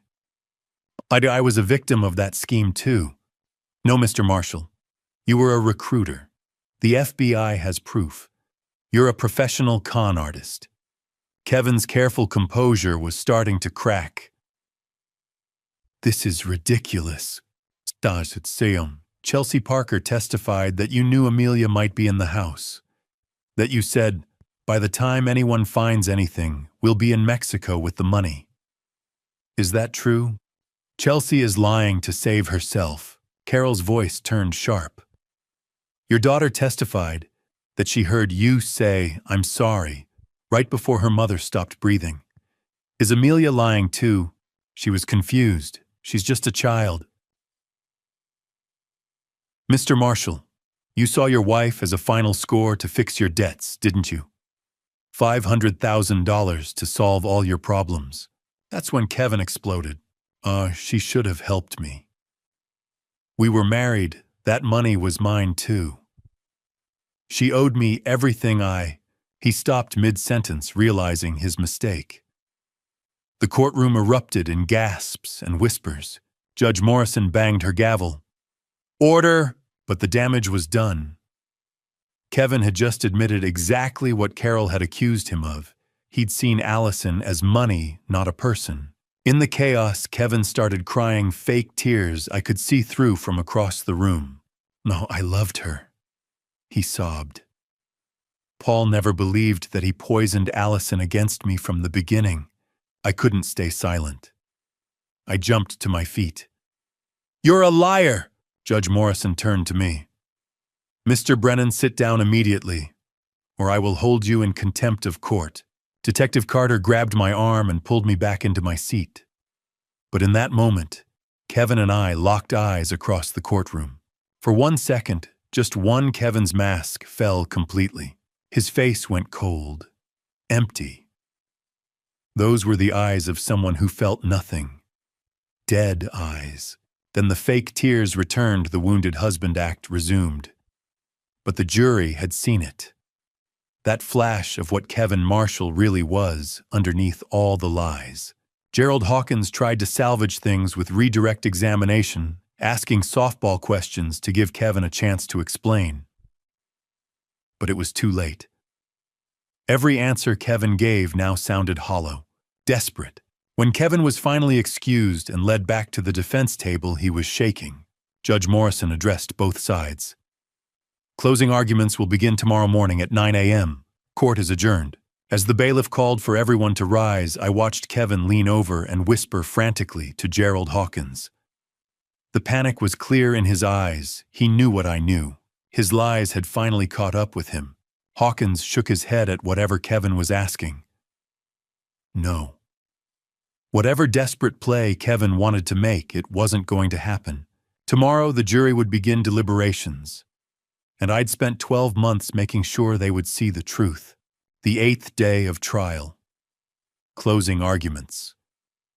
The climax of a year of fighting, gathering evidence, and refusing to let my daughter's death go unanswered. Both sides would deliver their final arguments. Then we would wait. Prosecutor Carol Bennett stepped to the center of the courtroom, her voice ringing out in the silent space.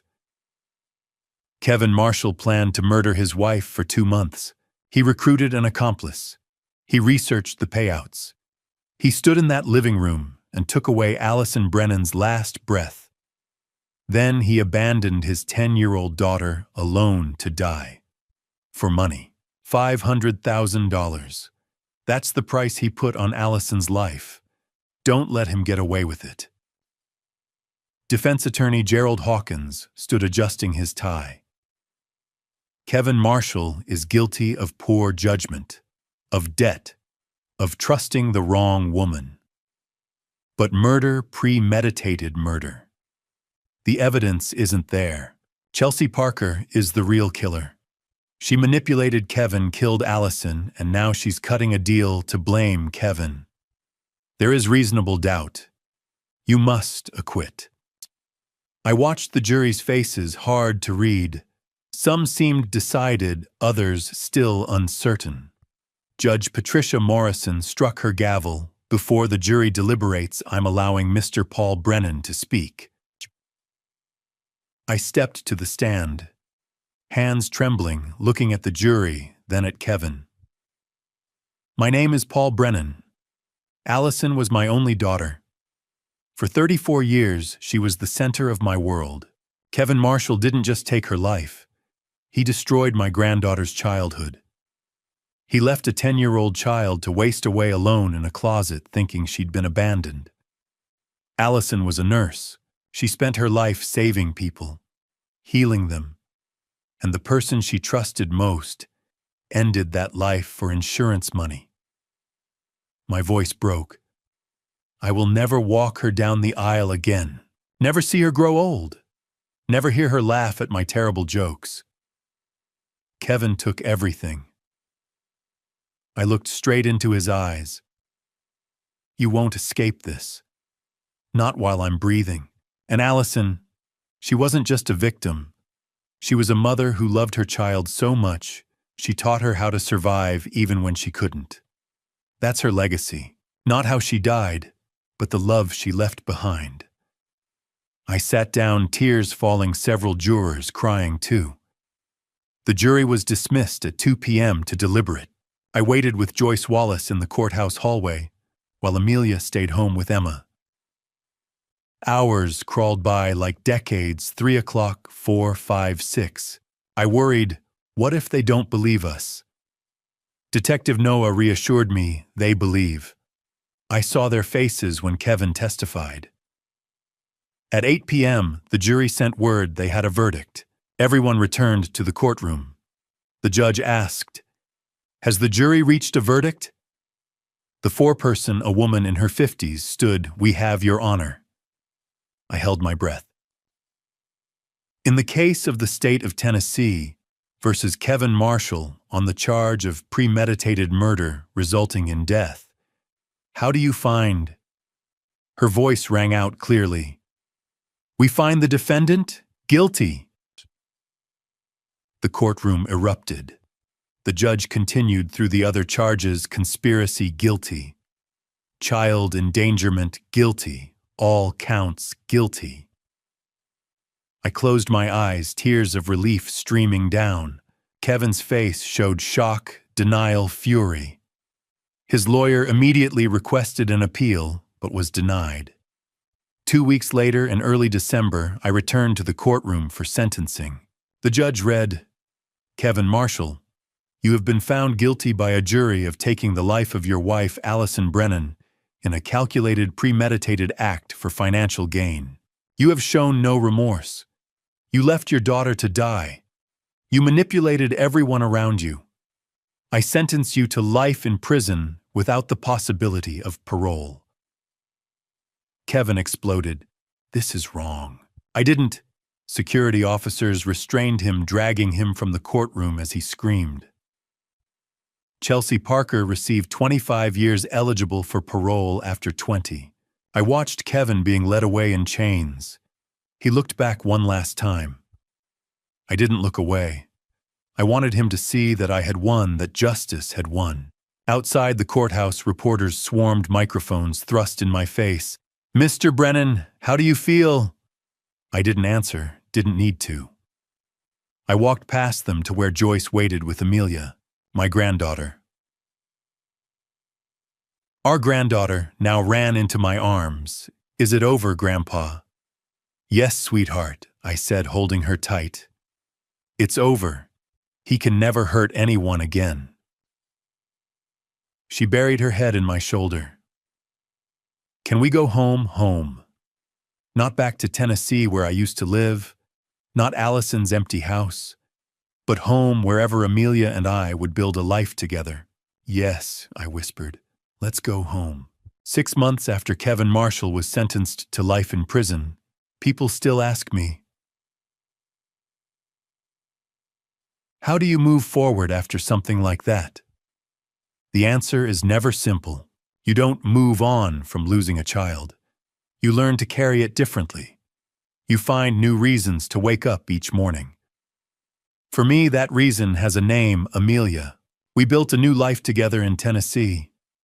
I renovated my house for her, painted her bedroom soft blue, installed shelves for her books and drawings.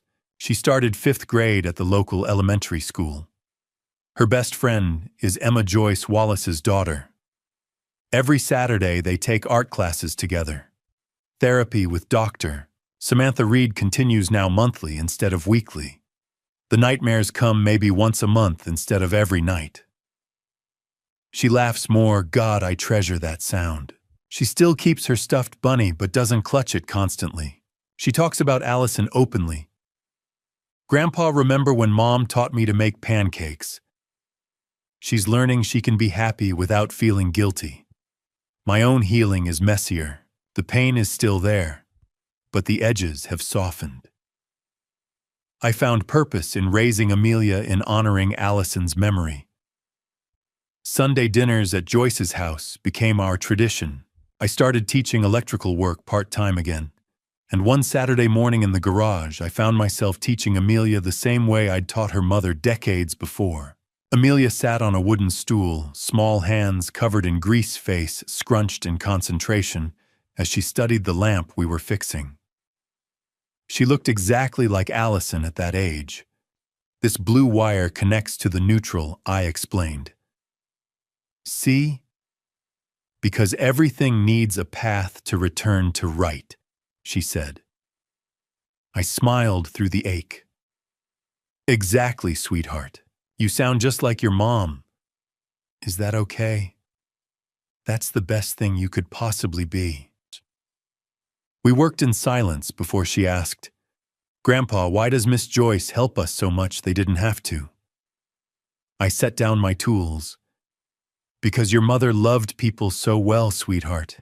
She took care of Joyce when Joyce's husband was sick. She was always there for everyone. And when you love people well, they love you back. Amelia frowned. But Mom's gone. How can they still love her? Love doesn't disappear when someone dies. It just grows. Like an electrical current, it keeps flowing through everyone who's connected. Her face brightened. So we're all connected like wires. Exactly like wires. Later that week, I visited Allison's grave alone. The small cemetery was quiet, peaceful. I sat beside the headstone, tracing her name. I got justice for you, baby girl, I whispered. Kevin will spend the rest of his life in a cell. I hope it haunts him every day. My voice cracked. Amelia's doing okay. She's strong like you. I'm teaching her electrical work. She's good at it. Smart, just like her mother. I miss you every day, but I'm taking care of her. I promise. People ask how I keep going. The answer is simple, I have to. For Amelia, for Allison's memory. Kevin took my daughter, but he couldn't take our love. He couldn't take our family. He couldn't take our hope. The pain doesn't disappear. You just learn to carry it differently. Amelia asks about her mother often. We talk about Allison, the skilled nurse, the loving mother, the woman who taught her child how to survive, even when she couldn't survive herself. That's Allison's legacy. Not how she died, but how she lived. How she loved. How she prepared her daughter for a world without her. Every Friday at 6 o'clock, I still expect the phone to ring. Of course it doesn't, but sometimes when Amelia's laughing in the next room or showing me something she built, I feel Allison here. In the sunlight through the window, in the warmth of family at Joyce's table, in the connections that death cannot sever. Back in the garage, Amelia finished wiring the lamp. She plugged it in and flipped the switch. Light flooded the workspace. I did it. It works, she shouted. You certainly did, sweetheart. Your mom would be so proud.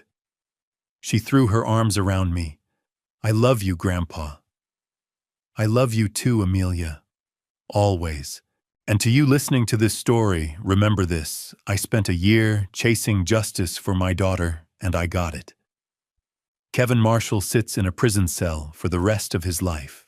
But if I could go back, I would tell myself one thing: trust your instincts sooner. The signs were there. The uncomfortable feeling at the wedding. The way Kevin's eyes shifted when he talked about money. The tension in Allison's voice during our last phone calls. I saw them all, but I told myself I was being paranoid, overprotective. Don't be like me. Don't wait until it's too late. This family story taught me that evil doesn't always announce itself with horns and fangs. Sometimes it wears a charming smile and calls you Dad. My dad revenge wasn't about hatred. It was about protecting the innocent and ensuring the guilty face consequences. But revenge, even righteous revenge, doesn't bring back what you've lost. It only ensures the darkness doesn't spread further.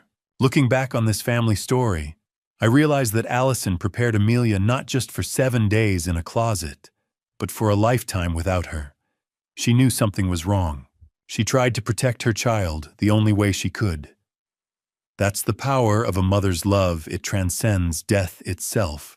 And in pursuing my dad revenge, I learned that justice isn't just about punishment. It's about making sure the people we love didn't suffer in vain.